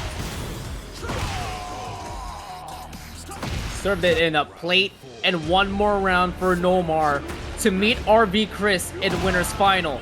But Landon's gotta say about it, able to get the huge counter hit gut kick to start things off here. Love that button. The heavy middle kick. Finally gets the hell sweep off of it. Gets that heat dash launcher. Not the right wall splat, but plenty of damage off of it all the same. Landon still with the Garuda Force. 100% health. Doesn't lose a drop of it. Got that Tekken 4 realignment combo there for Landon 20Z, forcing it into a survival point. Now this time Nomar starts off with a couple of jabs and able to chip him away, but the slash kick just moves right on through the sidestep launcher by Nomar. Ooh, Counter hit. You're not as calculated. I can even predict your angles. Oh my god, blowing up his ankles and then the chin. Still alive though. Able to switch position? No, he just breaks the grab and back up against the wall, but beautiful jab challenge by Nomar. But that's unfortunately immediately gets shut down as Landon able to get a challenge in for himself to force it to game 3. That's what I'm talking about. More games. That's always what I want. We get a lot of game 3s tonight. We are eating good. Hella. Okay. Chat. I know we are divided on two sides here. We've got NOMAR from ATL, Landon from the DMV. I want to know who y'all like right here. It's game 3. You've seen the first 2 group matches. You've seen how the tail of the tape is gone. You've seen the momentum go back and forth. I want to know who you like.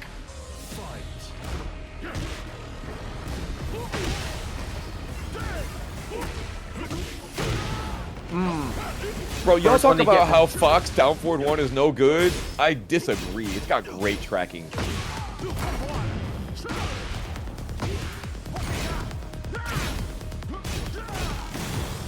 Okay, immediately forcing of a mix-up with the dash, but Landon able to retaliate back with an armor. His heat's running out, but he doesn't even matter. Garuda stands to do the job, and Landon now has the lead in this set. Could this be the comeback we need? Both of them using those long-range lows, stopping that Tekken 7 style in its tracks, that backdash, backdash. Both of these characters have great backdashes for it.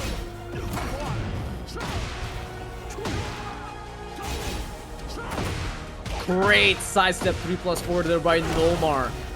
Able to catch Landon whipping with the jabs, able to crush it as well, but the side axis, able to drop the combo, and Landon continues to jab on through to get himself an engager. Damn, that heat smash goes far. Sheesh, I did not think he was going to have all that health with the float scaling. Beautiful calculation by Landon D, but this floor eruption could really change the tides. Quick turnaround for Landon, and NOMAR wants to get an early advantage here by activating heat. Punish that 14 frames and forces the mix-up with the heat dash, putting Landon all the way to the wall, but Landon is not ducking. They need to. He says, I'm not afraid of that wall splatting throw that is unbreakable. Landon using that 3, and NOMAR trying to continue his mix game, but oh no, the heat. Running the old school classic, the elbows. Ugh, that's what I need.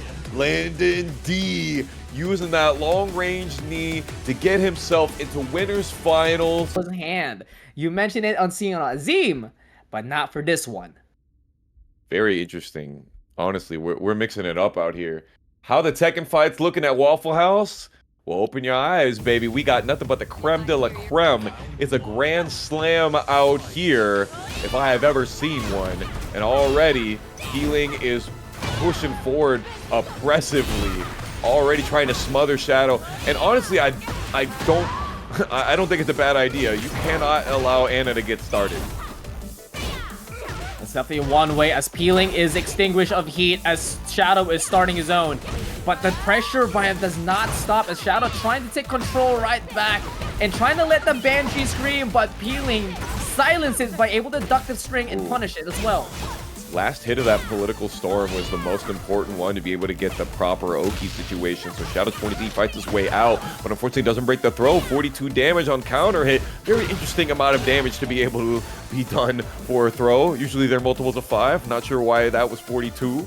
Shadow, though, still in the driver's seat. It's always Shadow time, baby. Bringing in that magic show with a few counter hit 4 launcher out of the roster, and Shadow 20Z gives him that warning shot and able to secure the round. Blowing it up with a lovely Tom. Round start Assassin's Dagger is devious, bro. Bro! Instant Chaos Judgment out of the stands low for Shadow 20Z. We're gonna break the first layer of the wall and continue to let the Banshee scream.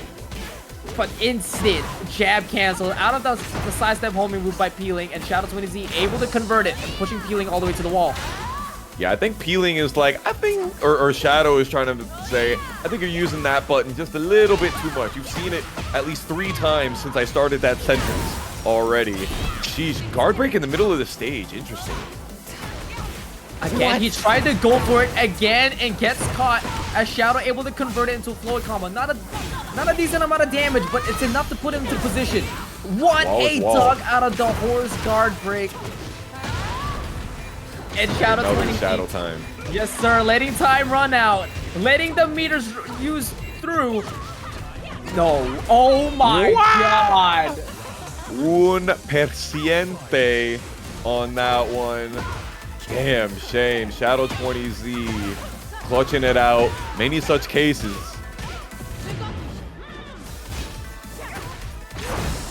A true definition of shadow time right there. Oh my god. Speaking of timing, here comes the Assassin's Dagger by Shadow 20Z. Catching, healing, pressing, and able to get that gunshot counter hit sound. Ooh, he's got those hammer chance cancels. He's gonna run it. 3 hammer chance cancels in a row. And then finally, Peeling goes, fine, I'll press. And he's like, gotcha.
Yes, sir.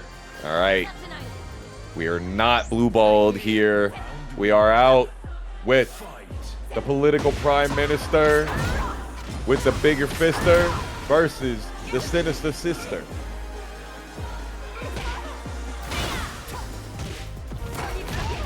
We got better hair, just a spirit, St. Cola. It's Cola. Can't beat the pro. Bro, that's like comparing root beer to orange juice. They're different. They're different everything. Just because they're both beverages doesn't mean that they're comparable. Lord have mercy. There you go. The back one. He'd engage. Yo, Beautiful walk, and he got nothing off of it. A damn shame, but he's able to get a conversion up in the air with another homing conversion. Shadow 20Z, despite making appealing run his mistakes backwards, he was still able to find an opening, and now here comes the dagger by Shadow 20Z with his heat engager. Bro, I wish I had an 11 frame while standing button that gives a free heat engager on counter hit. Must be nice. Must be nice. Ooh. Going for the wine opener. No, sir. Definitely going to throw you out of that. And if he did the throw earlier, it would have been guaranteed. Be ready for that one, too. But now I realize it. Peeling now has 3 stocks up. Yup. Already. That was almost a wall splat because of it. And nice sidewalk to the left there to evade the mid option by Shadow 20Z. Uh-oh. Problem. Big counter hit off of the weed. Shadow 20Z missing these opportunities, and Peeling is walking out of his pressure. Heat's gone for both sides already. But here comes the offense there by Peeling, but Shadow 20Z is just gonna try to roll back there, but instant sidestep duck out of the Hitless Horseman for Peeling. But unfortunately, it gets caught by the down forward 2 from Shadow. Really good. I can't believe you can hit me from 4 screens away. Peeling, though, trying to get some extra off at this low parry, but unfortunately too far off axis. That's a damn shame. And he closes off with the slide as Peeling wakes up backwards.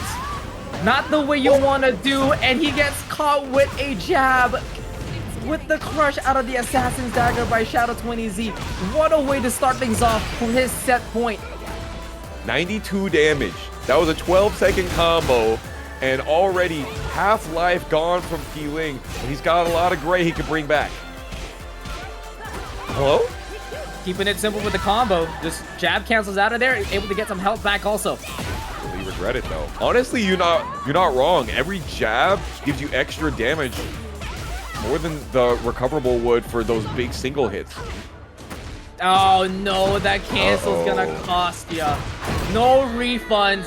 Shadow 20Z is gonna cash out with that down forward 2, and we'll be moving on into our top 8, eliminating Peeling. This is a deserving win, and we have how many left?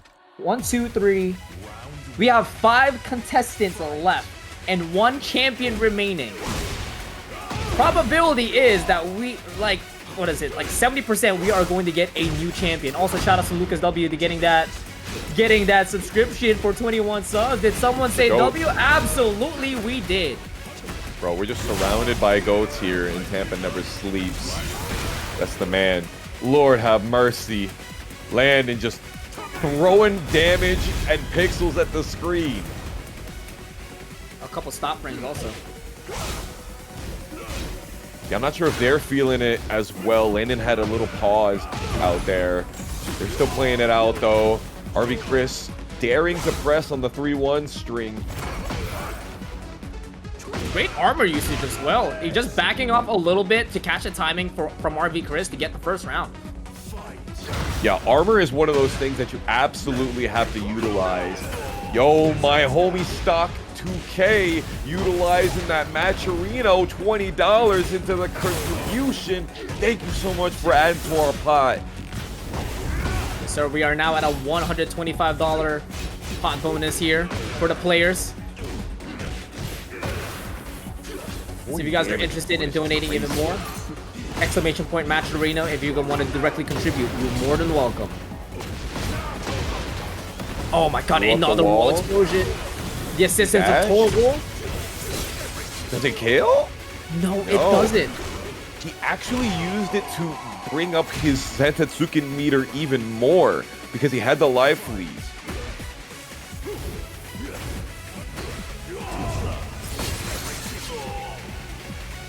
He's slicing. You know what that means? One wall combo where he gets that good tornado, he can just take like 30 extra damage just for that Zantetsuken. That 3 as well. Again, beautiful movement, and what a way to expose Landon with that pile driver. That was crazy movement, but nothing surprising here from RVCRIS. He's just showing exactly why he made it to winners finals last week and why he made it back here this week.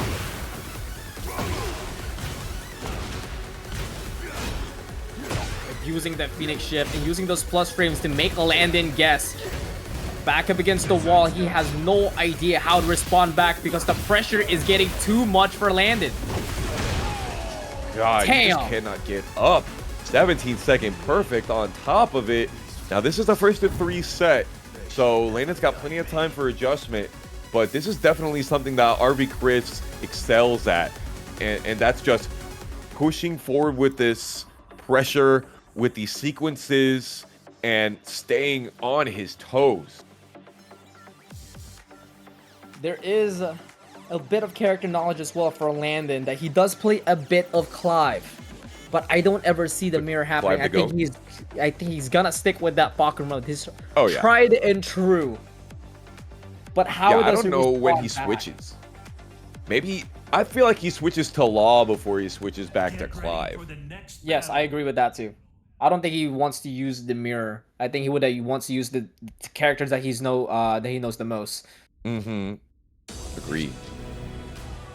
Round 1. Fight.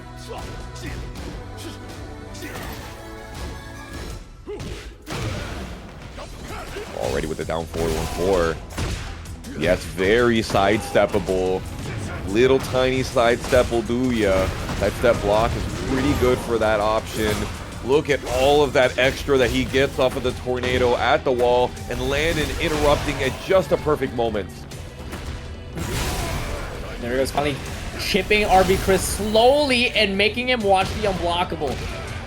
Catches him waking up as well and rewarding him with a counter hit thunderclap.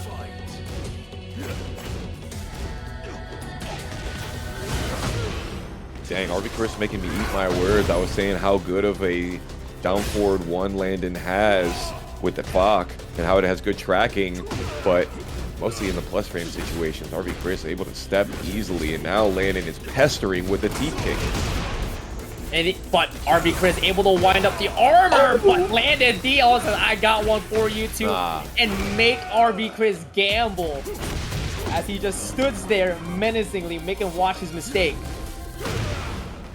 Sheesh, up forward 3, he just sends it. No whiff punish. Doesn't matter that it's 14 frame punishable and I can eat ridiculous punishment. I'm gonna send it. I'm gonna go for it.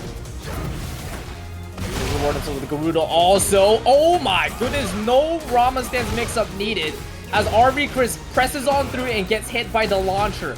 Landon D, by the sliver of heat, he's able to use a little bit to get a little bit of chip. But now it's RVCRIS' turn to activate heat. And it's got the Garuda, but not really a great panic option. He could go for the parry maybe, but RVCRIS runs out of heat as Landon puts on the force from the Oki. Look at the barrage of standing threes that Landon is dishing out as RVCRIS looked helpless on that second game. Right back at you with a no-round round. Very interesting. You could look at that last round and feel like Fahkumram is so overtuned. You could feel like he's so oppressive because you just can't get close to him with how long his legs are. But, you know, it's easy to say that. And also, if you weren't coming in, if you backdashed instead, you could get the whiff punish. So there's always an option for everything, but it always feels so oppressive when you have to deal with it. Get ready for the next battle. But again, getting an update as well. Ty versus Shadow. It's 1-1. Yeah, those teep kicks are doing the Lord's work, paying the bills. Landon definitely looking more oppressive there in the second game. Let's see if he can keep up this momentum. But RB-Chris tells him to get over here, keeping the range up to 0. Slamming him down. Long range, RB-Chris catches the whiff. And now puts on that pressure, but just gave up his turn after the heat engage. Great back 3, able to get the call out because he had enough window opening there to activate it. Landon not doing the whiff punish, even though he was in that right range, because the second hit of the string could have come out.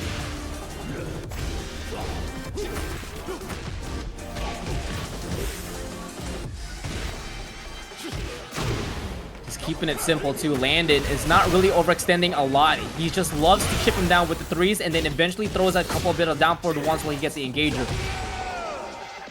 He didn't launch the full crouch down 4. Got a wall standing 1-2, which is pretty good for him, but did not allow him to bring back that round. Oh, what a catch with the berserker! Holy hell! Able to get everything give Landon a weapon. He's got bazooka thighs. What are you talking about? Give him a weapon. These things destroy banana trees as well as destroying rib cages, sternums, and clavicles. Lord have mercy on his damage. Oh, punish out of the kip up, but what a turn stealer right back for RB-Chris. He's able to break the last layer of the floor, going to the desert. He got this combo ready to go. He's locked in. No, he's still alive though. Hold on. He knew to duck. Hold on. Hold on. There's 10 seconds left. Landon has a decent amount of great health to recover. He could steal this. Oh, the cutscene actually losing him time. So he has to go for the riskier option. But even then, I don't think he could have killed even with that unblockable. No, I don't think so either. Maybe a counter hit could have possibly able to get him the life back and also get the lead. But it's looking improbable. What a whip out of the cold cyclone and Landon, no punish. Backdash block. RB-Chris in the heat. Whiffing. Luckily getting away with murder. Yeah, he's making RB-Chris flinch a lot more now. Able to get that engager with a thunderclap. But never forget that RB-Chris always has that rage art on hand and he presses the trigger. Today, the R stands for Rage Art, right here. Slamming down the Faraja even. Whiffing. I didn't even know that you could whiff that button, honestly. The whole Zeus's trident popping right in front of Landon. And that's what it is. Fahkumram has power over electricity. So he didn't get affected by it. It's not very effective. He's got that Volt Absorb ready. Oh, yeah. Up 4-3. Ready to go, but so is this G-Clef for RB-Chris. So he knighted him. He said, "You are Sir Landon D. Let me show you who the king is out here." I'm the one wearing this crown as I'm able to move out of there. Since it's 2K, he uses all 4 bars. Oh my god. Actually, you just need to use 3. And that was enough to get the lead. RB-Chris is up 2 games to 1. Remember, folks, winner's final and all up top 4 is first to 3 territory. Are y'all seeing what I'm talking about with RB-Chris's movement? Yes. Like, especially in those clutch moments, like, he stays moving. He stays active. He's not freezing. He does not have, like, they have fight, flight, or freeze. He does not have that. He's either pressing or he's getting out of there. Staying, and he's so good at knowing just when to move. You know what I'm saying? You get caught stepping all the time if you do this wrong, but he's so locked in on these timings. Oh, speaking of timing, he's able to get the trade out of the blue bolt. Landon trying to get a sidestep jab to get the first blood, but right now he's dealing a lot of damage. He's receiving a lot of damage, I would say. Sheesh. Absolutely. He is 100% receiving, and RV-Chris is giving.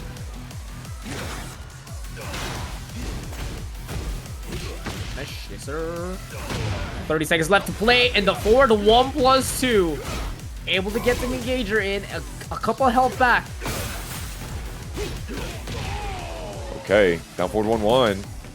I see some people in the chat saying that they think RV-Chris has got this one in the bag. I don't know.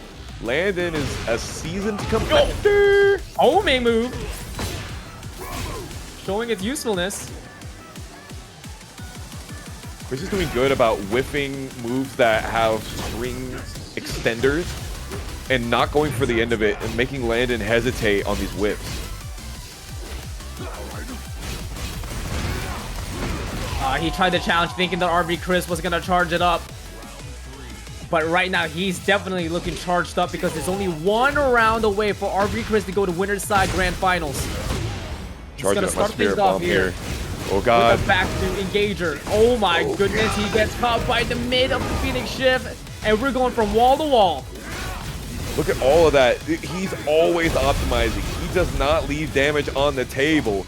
He's frying them up like so many pub subs out here. Landon backing himself into a wall. He's got to break something big.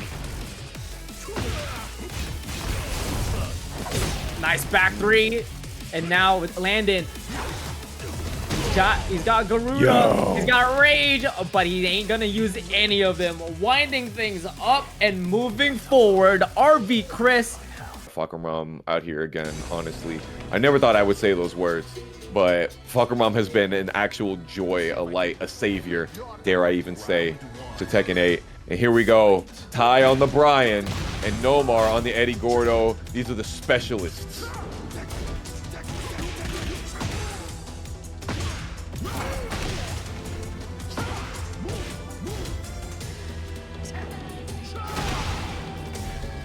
Immediately with a running threes. NOMAR stopping Tai from getting out of these corners and already got the hello. Interesting sequence, but we take those. Just mock kick things. It really is just mock things. It really Like do honestly, be like the amount of times I've seen that happen specifically with mock kick in multiple games. Dude, he got hit by the back three and Tai was like, "You're not finna confirm that. I got a counter hit confirm ready for you." Hit it. Yes, sir. Do it.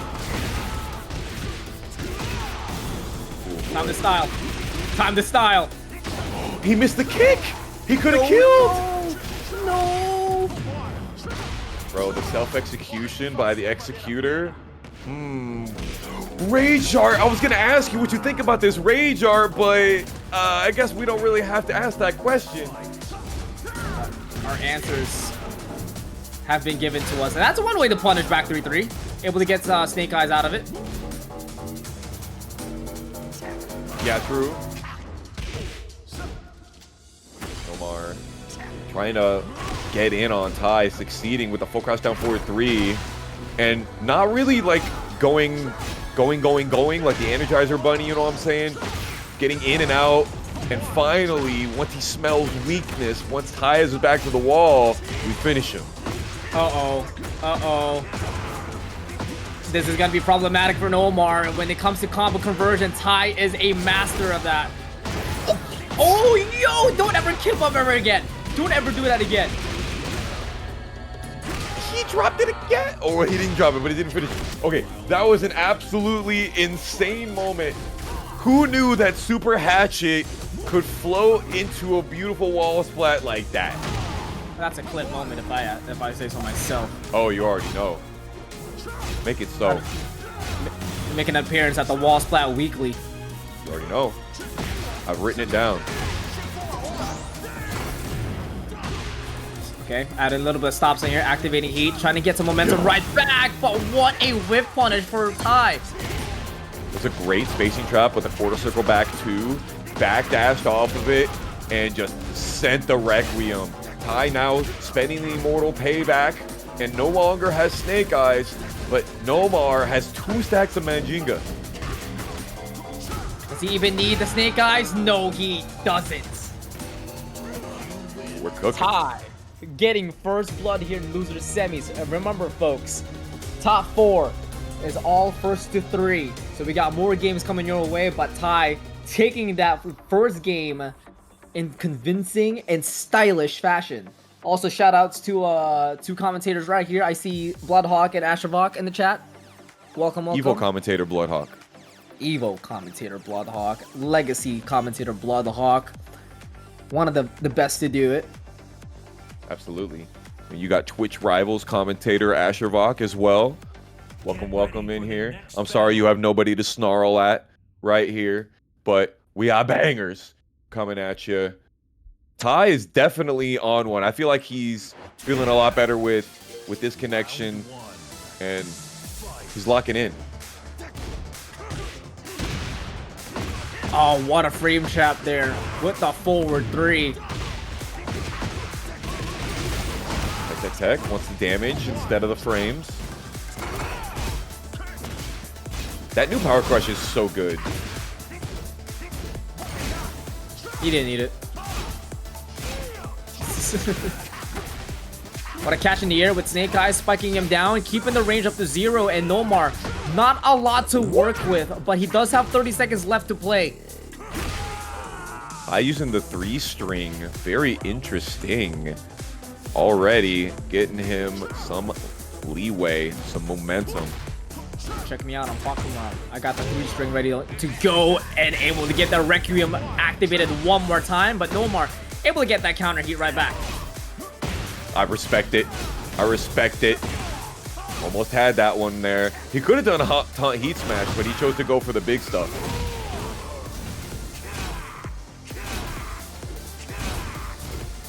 Cannonball 3 times, no target, but NOMAR goes for the low crush there, evading Cannonball for the 4th time. Now both of them kind of working on neutral ground here with 20 seconds left to play. NOMAR trying to chip him down and also regain a decent amount of health back as well. Yeah, the spacing for NOMAR is really getting him some leeway, but he wasn't able to crack the defense of Ty. Ty ended up 45 seconds in, still having half of his life left, and not feeling the pressure really at all. Yo! That's what I'm talking about. Put him in a trash can with that fisherman slam. Why did that drop? Was that farther than usual? I think it might have been. Could have been off axis even. Heat for heat, both of them extinguished. 40 seconds to play. NOMAR, decent amount of great health to recover with his back up against the wall, but he's doing a decent amount of job, adding so many plus frames to fight out of it. Ty's been doing a really good job at side rolling at just the right moment when NOMAR wants to go for the handstand hammer, but Ty doing a good job staying back on his feet. 20 seconds, 15, Ty, not on the lead. NOMAR can definitely force another round here for game 2. Bro, he wanted the teeth. He wanted the sidestep and the taunt jet upper. I felt He has the lead. He has the lead. He has the lead. Careful. Yeah, you cannot let him. You know what he was going for. Spirit. Tell me what button NOMAR was going for right there. Dude, I was busy paying attention there with Ty. He was going for the 4-4-3. Put a smile on your face. Never It's forget. the ghost. NOMAR from 404 ATL against free agent, unsponsored Ty. Ty looking to get himself a top 3 finish at least.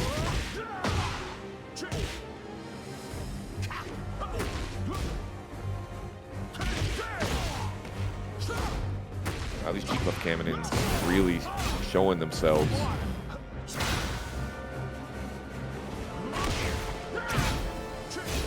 Already changing the temperature up here with NOMAR. That's an insane life lead for his side. There's no way, 30 right? seconds left. There's no way, right? There's no way. Bro, it takes 2 combos. With Bryan and Rage, it takes 2 combos, but we shall not be seeing it not in that round. Oh, a counter hit on the back 3, but he didn't confirm again. Wanted the full back start. Nah, I'm gonna get this nice punish off you with the 2-3. Mock kick gets blocked, and NOMAR's right back on his feet.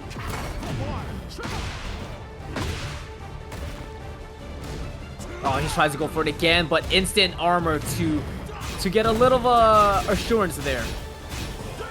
Yeah, he's just a little bit too far away. Tai just going for the raw dash up. Ooh, raw QCF3 counter hit. Here it comes. Bam. He's so good on finding the counter hit with the QCF3 every time. Uh-oh. Just as you say it. He tries to go for it again. Tried to even convert it to a full combo with a follow-up as well.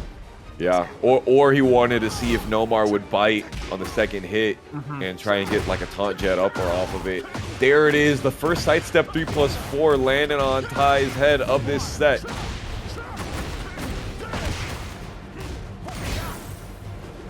Put a range a bit too far for the grab. Damn.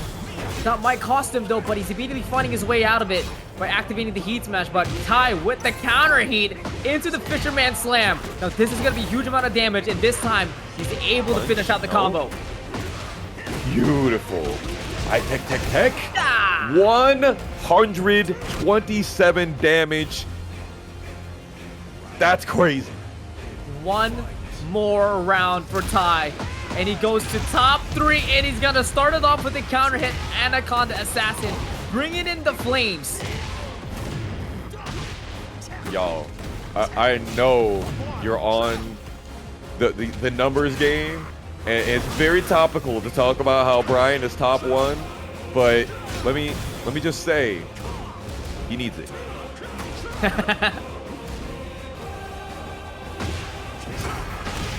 I'm going for the hit confirm QCB 2-4. Nice challenge with the 1-2-3. Pushes him a little bit farther. 20 seconds left to play. Tai has Snake Eyes as NOMAR has one stock of Majinga. Just playing the neutral game here, and NOMAR goes for the mix after the 4-4-3 into the sweep. 10 seconds left to play. NOMAR has Tai. a sizable life lead, but one taunt, and that'll get it done. He just needs to launch. He's just spending these wall standing ones. And NOMAR is not trying to give anything away, not trying to give any more extra data, just backdashing away with Eddy's backdash, which very often said one of the best male backdashes in the game. It is set point versus survival point. NOMAR has a lead for now, but ties both of their heat actually dwindling down as NOMAR's the first one to use the heat smash to add a little bit of chip damage. What a catch! Another counter hit QCF3. Ow! That's a lot of damage. He keeps trying to go for these techs, but NOMAR able to roll away from the tech roll taunt catch. Yeesh. That's a lot. These Majinga mandibles are just clamping around Tai. Able to sidestep out of that and able to find an open with a 4-4-1 and Tai. Just like that, with a sliver of sidestep, dances around NOMAR and eliminates him, going to top 3. Yes, sir. We like that. Eat that 127 damage combo. Make sure you got a smile on your face when you're done with it. The next battle. Okay. It's that Fatal Fury out here. I'm not talking about City of the Wolves, but we are howling for this losers finals action. Landon D versus Tai. Ow, let's get it. They didn't play the intro. Right. Shame. It's all business. No cinematics. We want nothing but action shots. There's no dialogue. This is a Godzilla movie where 200% of the time there's a kaiju on the screen.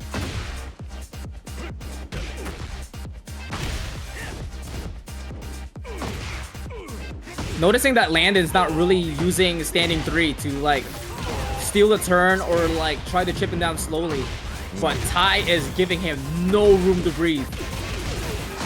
Dude, what a combo! That's what I'm talking about. These Fisherman slams have been, they've been hitting good. Even though that one wasn't Blue Spark, they've been hitting nice. You sidestep right, Ducks? Playing a lot of footsies game here, trying to catch a decent amount of Twitch ducks, but first one to get the heat engager in this round is going to be on the side of Landon D, and catches Tai present and forces a Garuda mix, a ROM mix. So interesting how Landon will go and finish that string even knowing that second hit is high, running the Gale Force and trying to stop Ty from using any of the Snake Eyes, but he runs out of the heat. Trade, but unfortunately unable to get any profit out of the trade for Ty. A little bit too far out of range, but now Landon with the install, but Ty with the down low with that sidestep jet upper. Finishes it with the immortal payback, the forward 1+2.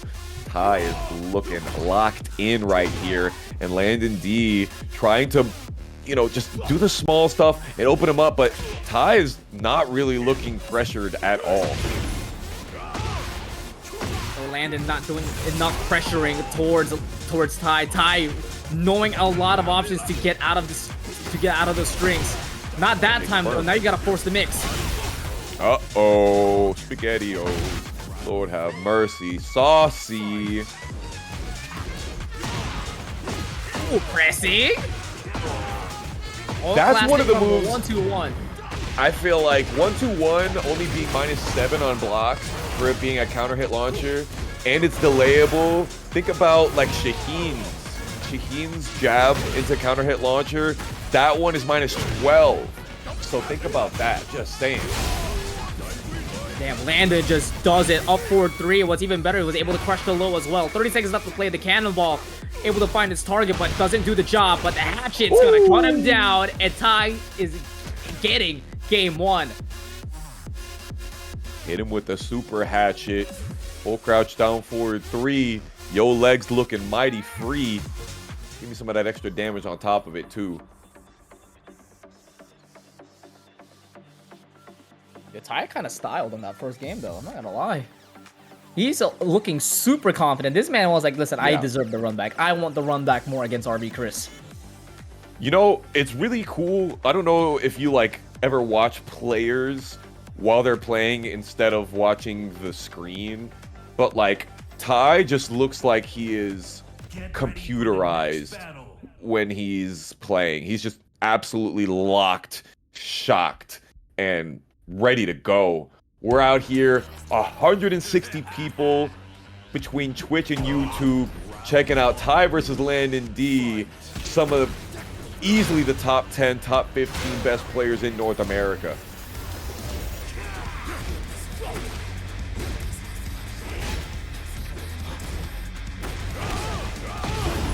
First one to get that install in for Landon. Catching the Ty off guard, but nicely done to challenge the 1-2-1 to stop the mix by Landon. Man, he just goes far. Spiking him down with a 3-hit Garuda string. Lord, you can't get away from him. Too tall, man. Now here comes the 3 that I was mentioning earlier. That the game 1, Landon was not doing that. He was really forcing a lot of mix, but now he's playing a little bit slower and chipping him down rapidly. Still sidestepping right, but unfortunately didn't run it on that time. Landon sent it. Hello. Weird orbital.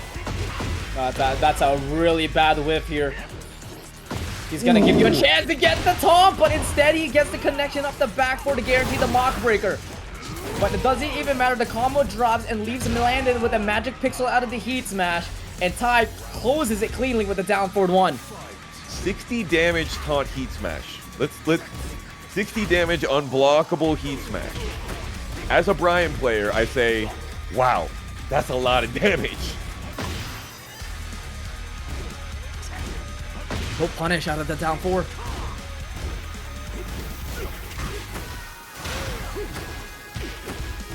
Interrupts.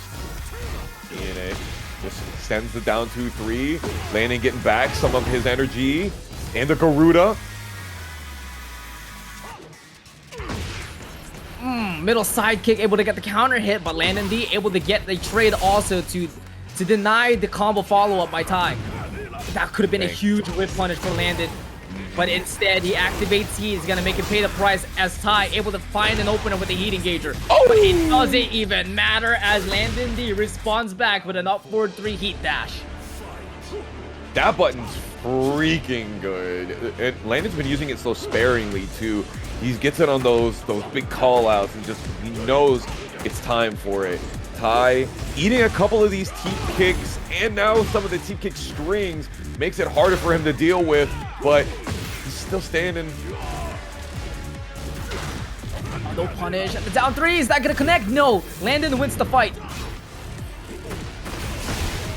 And he definitely does. The lightning bolt of kicks. Able to secure game 1, and Landon D equals up the score. And he stepped on the left too, which is the weak side for that string. But when you have a string that's even more meaty because it has multiple attacks to it, makes sense that you can still get caught for it. I think we're seeing a momentum shift. Mayhaps we see game 5. That would be insane. That's what I want. That's exactly where I want to be. I would rather be nowhere else. Doing this here with my brother, watching Landon D and Tai in losers final, and we still got grand finals with RV Cris after this. And again, folks, we are guaranteed to get a new Tampa Never Sleeps champion. None of these players have gotten that coveted win, but one of them will receive the belt. For the first time.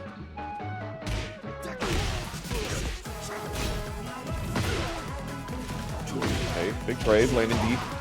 Got lots off of that.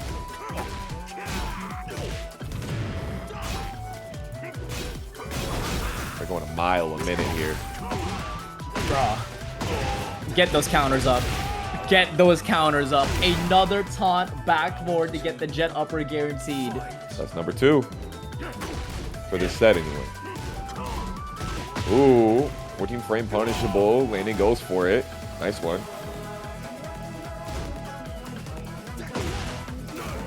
Yo, look at the footsies though.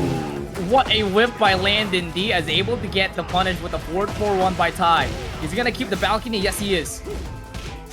Yeah, the shimmy movement that both of these guys have been doing. Yo, he will not stop rocking that 3+4. That's crazy work. Uh-oh, wait, what? Yo, what? Yeah. There's Look no at the way damage, he's got a though. tornado still, right? Oh, he Oh does. my God. He's bringing in the storm. Doesn't want to sidestep right, or maybe he can't.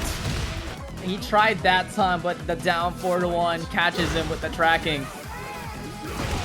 It's also very common for Landon to not do the third hit of these strings that the Gordo Force allows to kind of have that fake pressure on his opponent. Ooh, we're going downstairs. The cursed caves, here we go. I'm opening up the treasure chest out here. One man's trash. Finally, the cannonball straight counter hits. Being like a straight pirate. Robbing Landon D out of a combo. We're going wall to wall here. Wow, taunt super hatchet. That's one I didn't know was coming. Landon D was definitely prepared to get that heat engager back, and then here comes the lightning bolt into the ROM mix. Yeesh. Aura farming on the just frame charmer. Tai. Ooh, I smell a comeback. Incinerator burns things up as Landon falls out of the combo. Might have a second chance here. I was about to say 50 damage, and then you got the wall splat. Yo, the sidestep into the back throw. 35 seconds, able to get the heat engager as Tai tries to challenge with back 1 out of all buttons. My guess, he was trying to go from blocking to jab, and he got back 1 instead. I've had that happen to me so many times, and look at what Landon has gotten. He's reaped what he has sowed, and he has sowed the oats, the seeds of discord, of chaos. And Tai is 1 game down. 1 game away, Landon is, from yet another second place finish. And what a read there for Landon also, knowing that Tai was going to wake up rolling, so he picked the option for the wake up, canceling the stance, and catches him with the low to secure the W. Yeah, he uses that Garuda low pretty sparingly to the point where it's just not even on your radar. And then at the very last round, he brings it out in those clutch moments where you're afraid to do things. When you're on the back foot, then he's like, I know you want to block real bad right now. Eat this hell sweet. Fight. Oh, so close on the whip punish, and Ty able to get the hatch kick for first blood tip range, but Landon D not afraid to dish out the offense, but you know, taking a page out of RV-Criz's book with that sidestep jet upper. Beautiful stuff right there after the 4-2-1. And got that taunt jet upper in the corner. He didn't need to do all that. He could have had the taunt back forward, could have got even more damage off of it. Never mind, 94. He's the one that knows the numbers and not me. That's what I'm talking about. He's so back. Move forward. That's game 5. 3+4. It's one of the things though they say in the Bryan discords. You land taunt jet upper, you lose the game. It's one of those things. It's like landing rolling death cradle on King.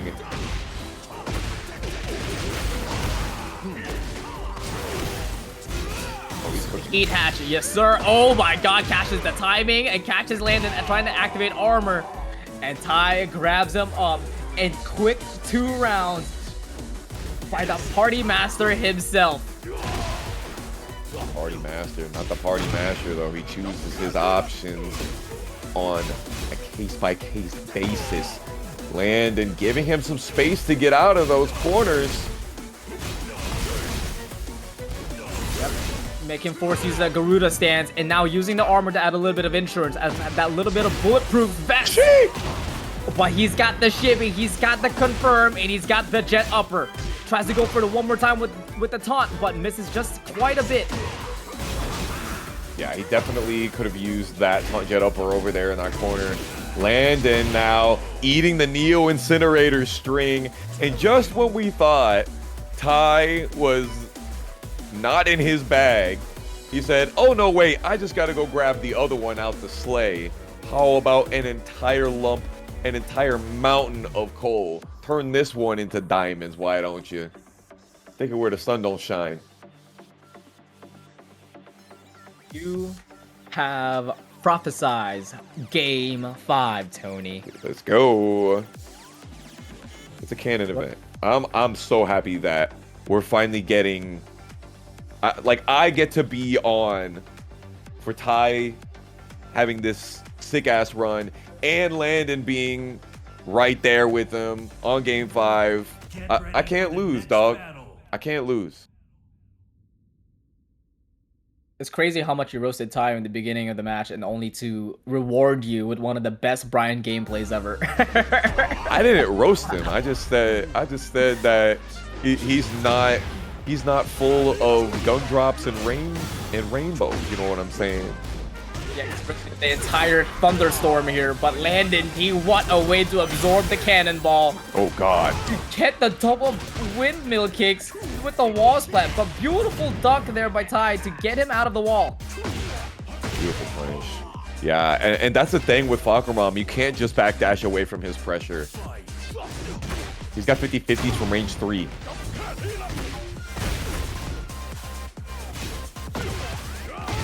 Fortunate. Counter hit. Guaranteed Garuda stance. Finally, Landon's using that parry. We haven't seen him use it very often. And Ty is in a bad way, although he has just the right amount of health. Yep. Forces the little mix here after the heat dash. 30 seconds to play. 2 combos is gonna do it.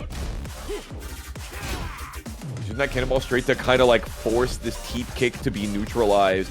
But he has to go for an immediate button. Landon just backdashes. He hasn't killed him for it yet, but the cannonball straight is just, the tactic is not working out. 10 seconds left, but the 3+4 is gonna seal the deal, and Landon 2 quick rounds of right back at you, and he's on set point. Let's start with the down forward 1 mixes. Working out. Fahkumram putting in $25 right in time for Landon D to get this last round on the board. Or will he? Clean 150 in.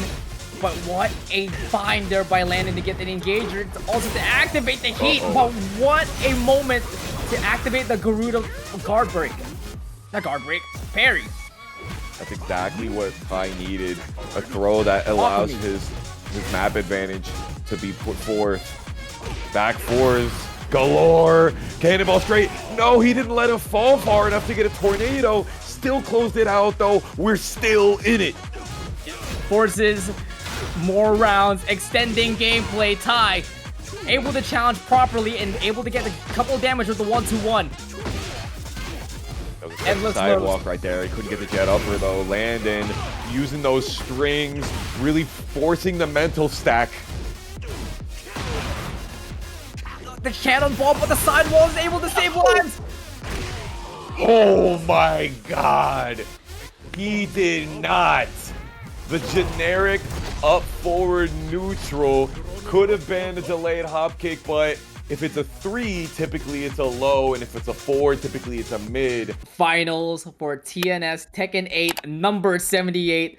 Landon D on the loser's side, RV-Chris on the winners. We are guaranteed to get a new champion. Let's get this going. Landon might break the second place curse. RV-Chris could be the first one of the Clive Nation to make it on the throne.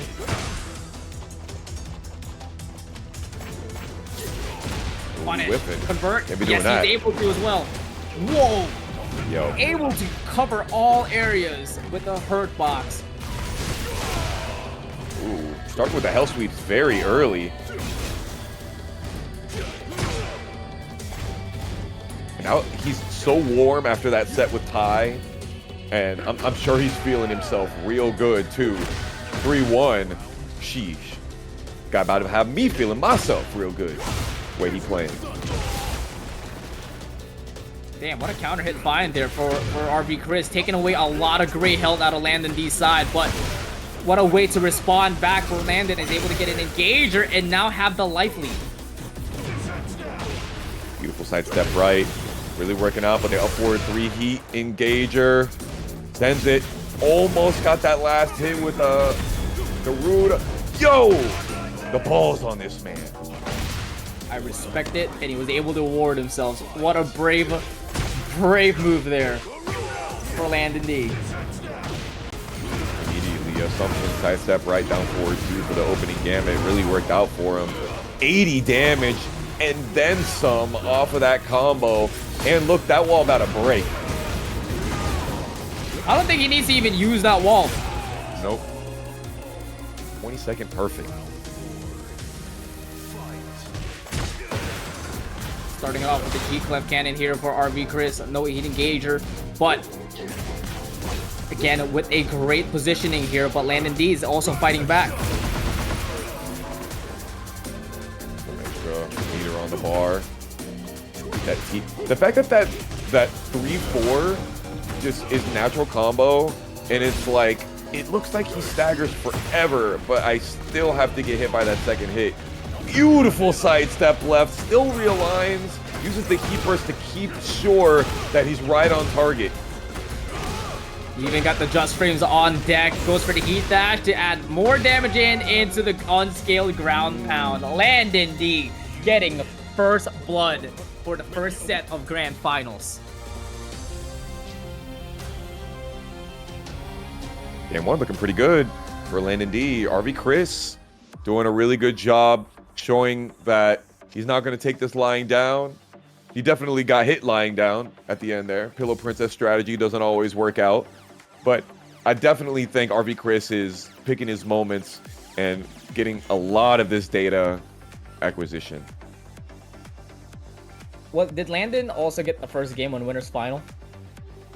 That is a really good question that I do not remember. I have a feeling that he did. I don't know. I feel like I remember RV-Chris like really being dominating over Landon. Right. I remember, I think I saw him do like Remember, it was like game 2. It was on Sanctum, and he was just teep kick, and just kept out RV-Chris. But then it was not like that the rest of the games. Yeah, as far as I know, the rest of the games I remember was RV-Chris sidestepping everything that Landon threw out. But here comes the G-Clef starting off the song, but Landon D silences RV-Chris with their armor. Yeah, trading with the first hit of the board 1+2, because it's just that right amount. If you're +9 in a heat engage, and RV-Chris does the 16 framer, you do a 7 frame armor. Perfect, honestly. 3-1, and RV-Chris nowhere to go, falls down by the 3+4. Is that 3+4? Is it down 4, 3+4 on that low? 4-4-3. 4-4-3, gotcha. It's either 4-4-3 or down 4-3. Honestly, a lot of those, like those two animations are very similar. So that was 4-4-3, right? Where he kind of visually brings that leg back, and then down 4-3 looks more almost like a advancing hatchet kick. Yes, yes. Very subtle animation differences. The one that looks like you really got your toes clipped. Oh no. That's the wrong challenge. Landon able to call out that back 3 with the unblockable. 20 seconds left to play, but RV-Chris continues to step and exposes Landon to secure the round. These sidestep right ducks, they're just so on point. Big trade. Neither really gets the meat of it, but the burner is on. RV-Chris trying to cook, and Landon says, "You want to see a chef? I got this for you." Oh, he also tried to activate his own Sabaki, but the Phoenix Shift homing actually won over that. Big punish.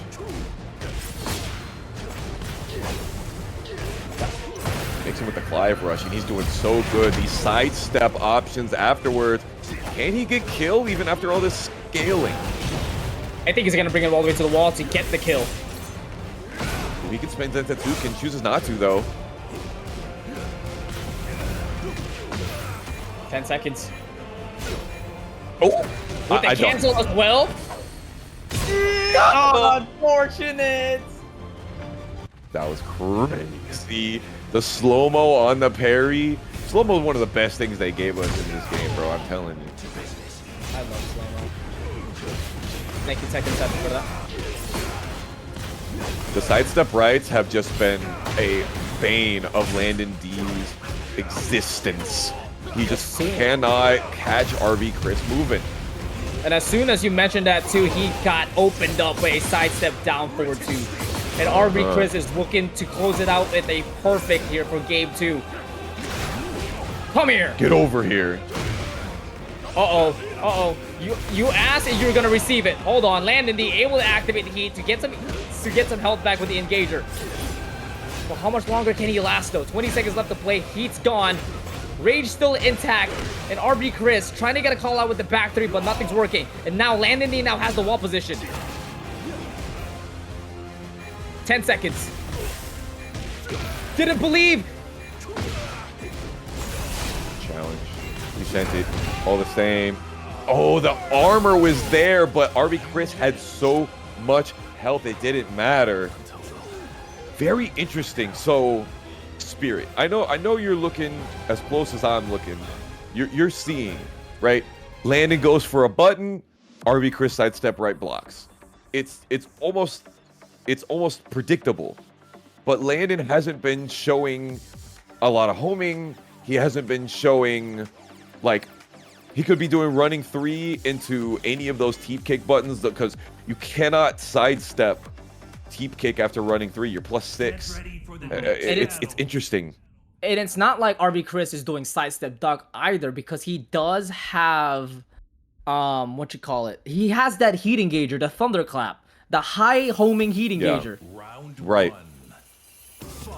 Yeah, I don't know. Maybe Landon is trying to see something and use that data for later. Maybe he's not trying to capitalize on it now, but there's only so many games you have to go before Grand Finals is over. a marathon, not a sprint, and Landon's taking it slowly as he could. Both of them no longer have heat, and not even an attempt to try to whip punish and sidestep 2-1. But RBCris able to get the Knight's Gambit, but catches Landon D off the air, so unable to get a combo afterwards. Bro, these sidestep rights are just infuriating, I imagine, for Landon. Lord have mercy, but I feel it. He can bring it back.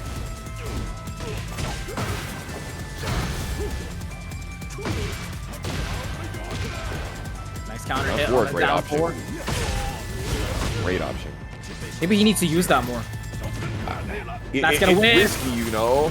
That's crazy. Just a little bit of sidestep right block in that keeper whip. And if I had a nickel for the amount of times RBCris has sidestep right and just made something whiff in this set, bro, I wouldn't need to be doing commentary no more. You would have a roll of nickel. For sure.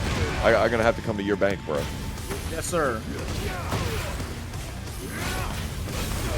I almost can't even mention it anymore because it would just sound like I'm a broken record. He goes for the double down back 3 on the end of that. Cheeky. Not afraid at all. RBCris is running this one. And he needs one more game to get his first TNSW. I'm going to be real here.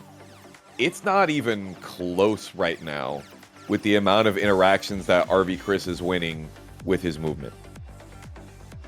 I'll keep it 100. Uh-huh. Like, he was able to get the momentum in the first game, but all of a sudden, it's just instant download by RBCris. All right, guys. Potential final game if RBCris closes this out. Or will Landon lock in? Oh, okay. Go for the forward 3. I see you now. Okay. He's trying to go for more of those plus frames and really enforce himself. He's like, walk away from this. That's the wrong move. Thank God. Why did that push you so far away? Back to neutral. Yeah, at least it doesn't break the balcony. Nice catch on the low, and Landon D able to secure a round, stopping the bleeding. Nice counter hit down 4. Yeah, backdash this. Try to get away from me. He's using these launch punishable blows, but RBCris is doing so much backdash sidestep, he's not blocking his toes. Oh, it doesn't even... Oh, he could have gotten a tornado flip with that wall splat, but he kept it safe. But that might cost Landon as RBCris able to get the Hellfire to break the balcony. 30 seconds left to play. No resources for RBCris, but Landon D has it all to use. Big punish. Has the heat. Wants to make sure that the Gordo Force still gets used, but he forgot. He's like, aha, I have you now. And he was like, yeet, see ya. It was all a trap, and there it is. Sidestep into Thunderclap. Able to catch RBCris stepping as well, and now the Lightning Bolt kicks is coming in to make him force the mix, but RBCris is ready to respond back with the back 3 Sabaki. And as soon as Landon starts going frame tight, RBCris starts going for the parries. So you can either be frame tight, or you can delay your options. And frame tight is going to get parried, and delayed options will maybe get mashed out of, but you'll catch the sidestep. Crazy stuff. He went and pressed in the middle of that, maybe wanted to go for an armor move to beat it, couldn't do so, and Landon is mounting a comeback. One more game to force a game 5.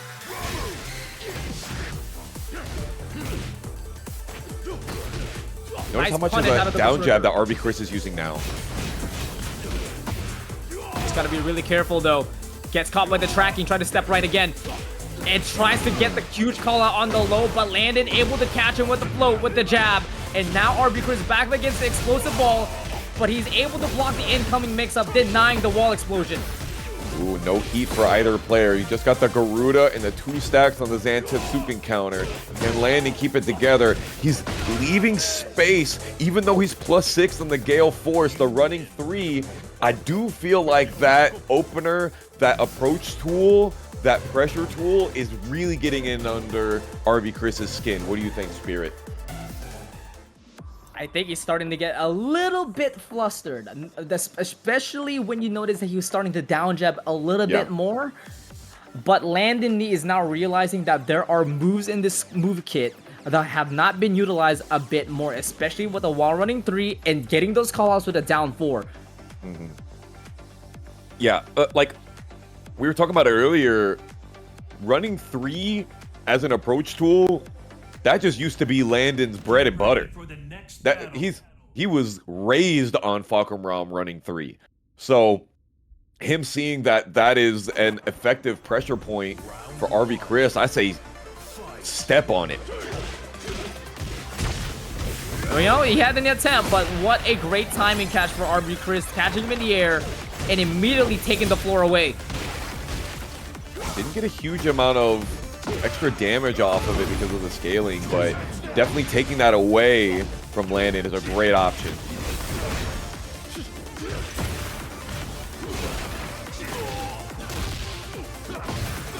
Oh man, now Landon D is getting himself pressing a decent amount of time, and notice that RB-Chris using Zensetsuken immediately.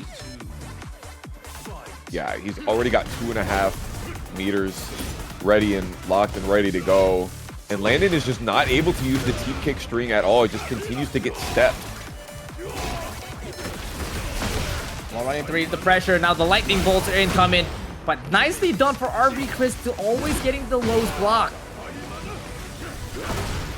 Oh, mashing, pressing. It worked out. He's able to gamble, and he's able to take profit as well. Now he's carrying Landon all the way to the wall, but he's unable to get the floor burst. This time he is. Oh, and he got the 3rd stack on the Zensetsuken. Chooses to spend it. Never mind, that's a completely different ender. That doesn't spend out the meter. 15. That's it. And he's still going and sending the 2nd hit. Nobody ducks that 2nd hit. It's so interesting. What's worse is that both of them mashed, and RB-Chris able to get the better deal. And he's got 3 chances to be your next CNS champion. Landon D's got a lock-in extra now. Breaking guard. Back in Tekken 7, that would have just broken the wall, and you're already cooked. So just thank yourself that you're in Tekken 8 and not Tekken 7. RB-Chris now still having to climb the mountain that is Landon D's momentum and pressure with the Fahkumram. Sidestep into the knee to get the guaranteed Garuda, and now RB-Chris is receiving the endless kicks, but presses on again with the Knight's Gambit, catching Landon D, getting charged up, and immediately getting shut down. Ooh, this floor not explodable. Landon tech rolls into the perfect wall situation for himself, but RB-Chris uses the string to get out. Whoa, what an activation with the Heat Burst, catching RB-Chris in the air from the Heat Smash, converting it into a float combo, and now we got 1 round mix, and RB-Chris loses. We are going into reset point versus tournament point. Hit it or quit it. It's your time, Landon. Spike him once again. Watch. Ooh, we got Top Gun popping in right here. A Maverick, you might say. Landon just absolutely spiking, and 14-second perfect. Reset is the name of the game out here. He really locked in. He really locked in. He did. Hey, somebody in chat earlier, I seen it, was like, please reset this. I'm not ready to go to bed yet. You got your wish.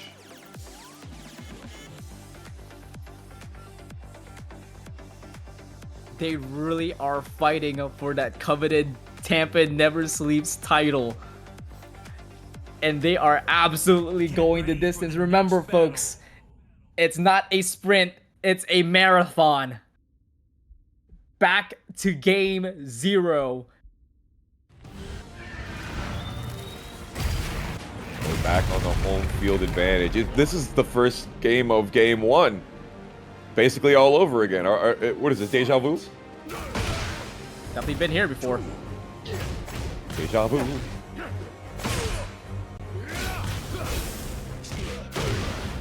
What a challenge. Down forward 1-4. Able to get into heat engager, but counter heat right back for RB-Chris.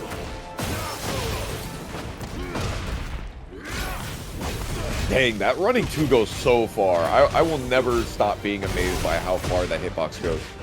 Oh, lunge. So good. +6. Able to force the mix. Does it kill? And it will. Lights out. RB-Chris back on the lead. Forces that teep kick. And just sending that running 3. Going for a low. And RB-Chris mashing on -6.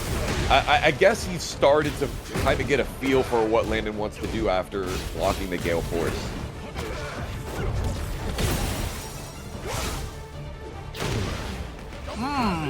Full send the knee. Able to get the engager, but RB-Chris not afraid to press right back to get the control.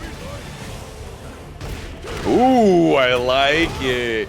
Landon had been doing an option out of Rama every time, and so far, we had seen RB-Chris go for parry or go for forward 3, and either of those, if Landon just sits still, he gets a great punish off of them, and finally took advantage of that.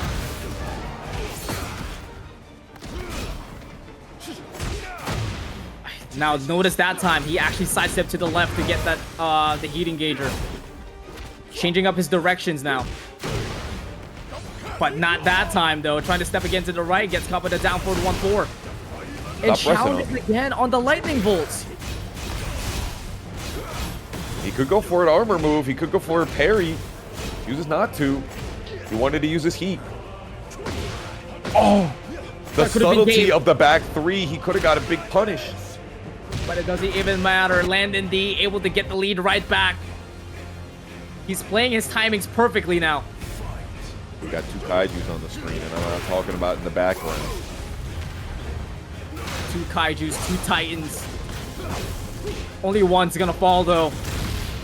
What a grab! Nice throw.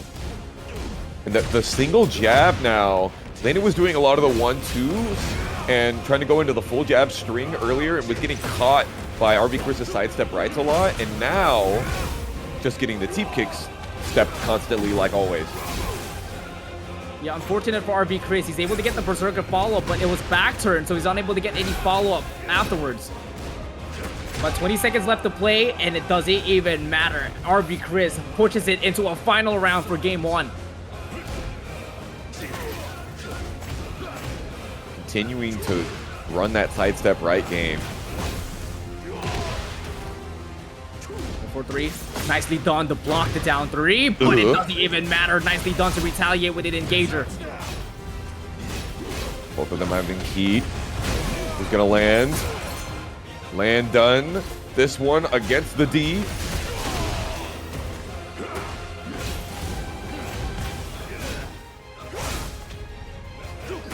Wall is not near them. They're very much on even ground. 25 seconds left to play. Landon has the Garuda installed to force a mix-up. Wait, wow. There was still a floor burst? That's insane that they went that long without breaking the floor. Still has plenty of extra. RB-Chris didn't have extra in the tank for the Zentetsuken. Just eat a whiff, but Landon was not quick enough to be able to sidestep and get the interruption in the middle of the string. So RB-Chris goes up 1 game into the Grand Finals reset, and that is a big one. That very first notch in the belt when it comes to the Grand Finals reset can really set the tone for the momentum. Yeah, that as soon as you said it, I was like, there was a chance. There was a chance for Landon to get out of there with that sidestep, but unfortunately, he pressed a little bit too early, therefore expanding his hurt box, resulting into his loss. But what I think really close game there. Definitely. I think if he had done a jab instead of a teep kick, he maybe would have been able to get in the middle of that string. Maybe, but it's a tough one. When you're dealing against Clive, usually sidestep is not the option versus his strings. They're very susceptible to armor or ducking, but sidestep is not usually the option for the strings. Landon already getting engaged. into RV Chris's block, breaking the guard, and yet another parry coming off of the Rama stance. Landon D will remember that. One more time. Nice gambit. No, he actually didn't believe it this time. 30 seconds left to play. Both of them no longer have heat, and nicely done for RV to break out of the counter hit grab. Bro, he was so far away and still got clipped. Yeah. Bro, I hella respect that punishment attempt after the down back two.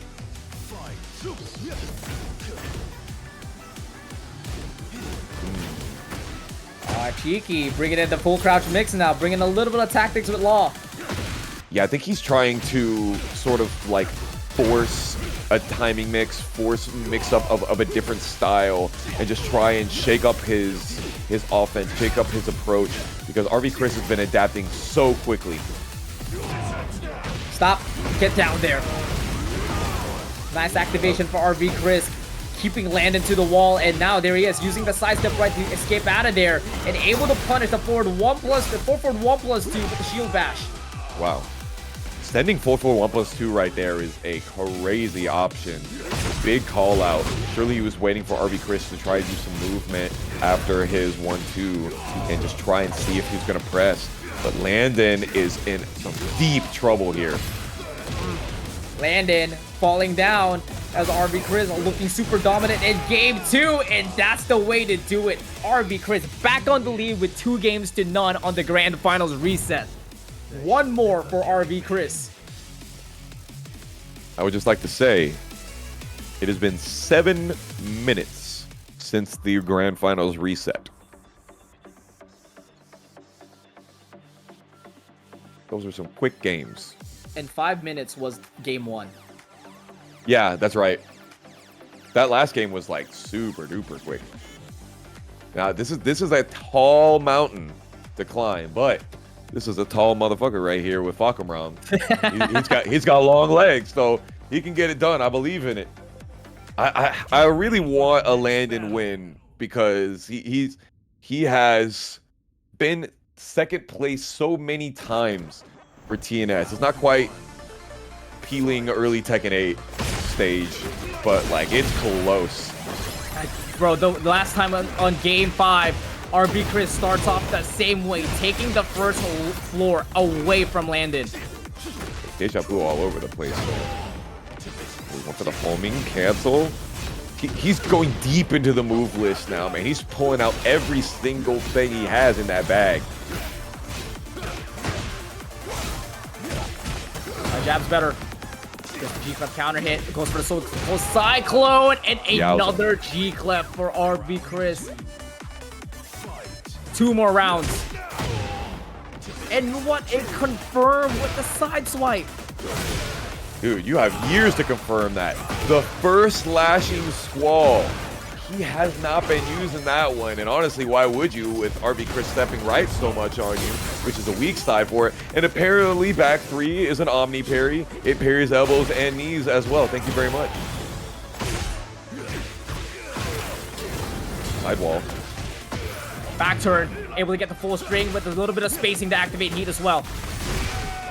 Ooh, we could have just had the kill right there with the 3-string, but didn't confirm it. Still finished it off though, and Landon D is still giving us that goodness. We're still in it.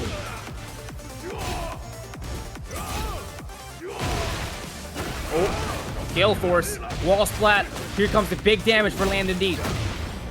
Shield bash right back at you, getting that defense in and switching it into offense as Landon tries to get the call out with the Sabaki. Yeah, you can't step T-kick after the Gale Force, and RV Cris is still getting hit by it. Now the question is, can Landon use that information and get anything off of it? Oh, wow. And that's going to do it. RV Cris is 1 more round to get the tournament. Oh, here come the Clive rush. He's coming at you. That's 2 mixes that you guessed wrong. Not to mention, RV Cris has 4 pieces of that meter with the Zentatsuken. You get 1 good combo, and he gets a wall on you, you're in some serious trouble. Oh, it is catch him off in the air as well. RB_KRIZ waiting for him to use that string to make him to punish Landon. Now back up against the wall. His heat's running out. He's trying to go for the updraft, but Landon D able to catch him with the jab. On the sidestep catch. Landon finding his way out though, using the heat burst. Got that health sweep and has his back out of the wall. 15. Goes for the sweep into the floor burst.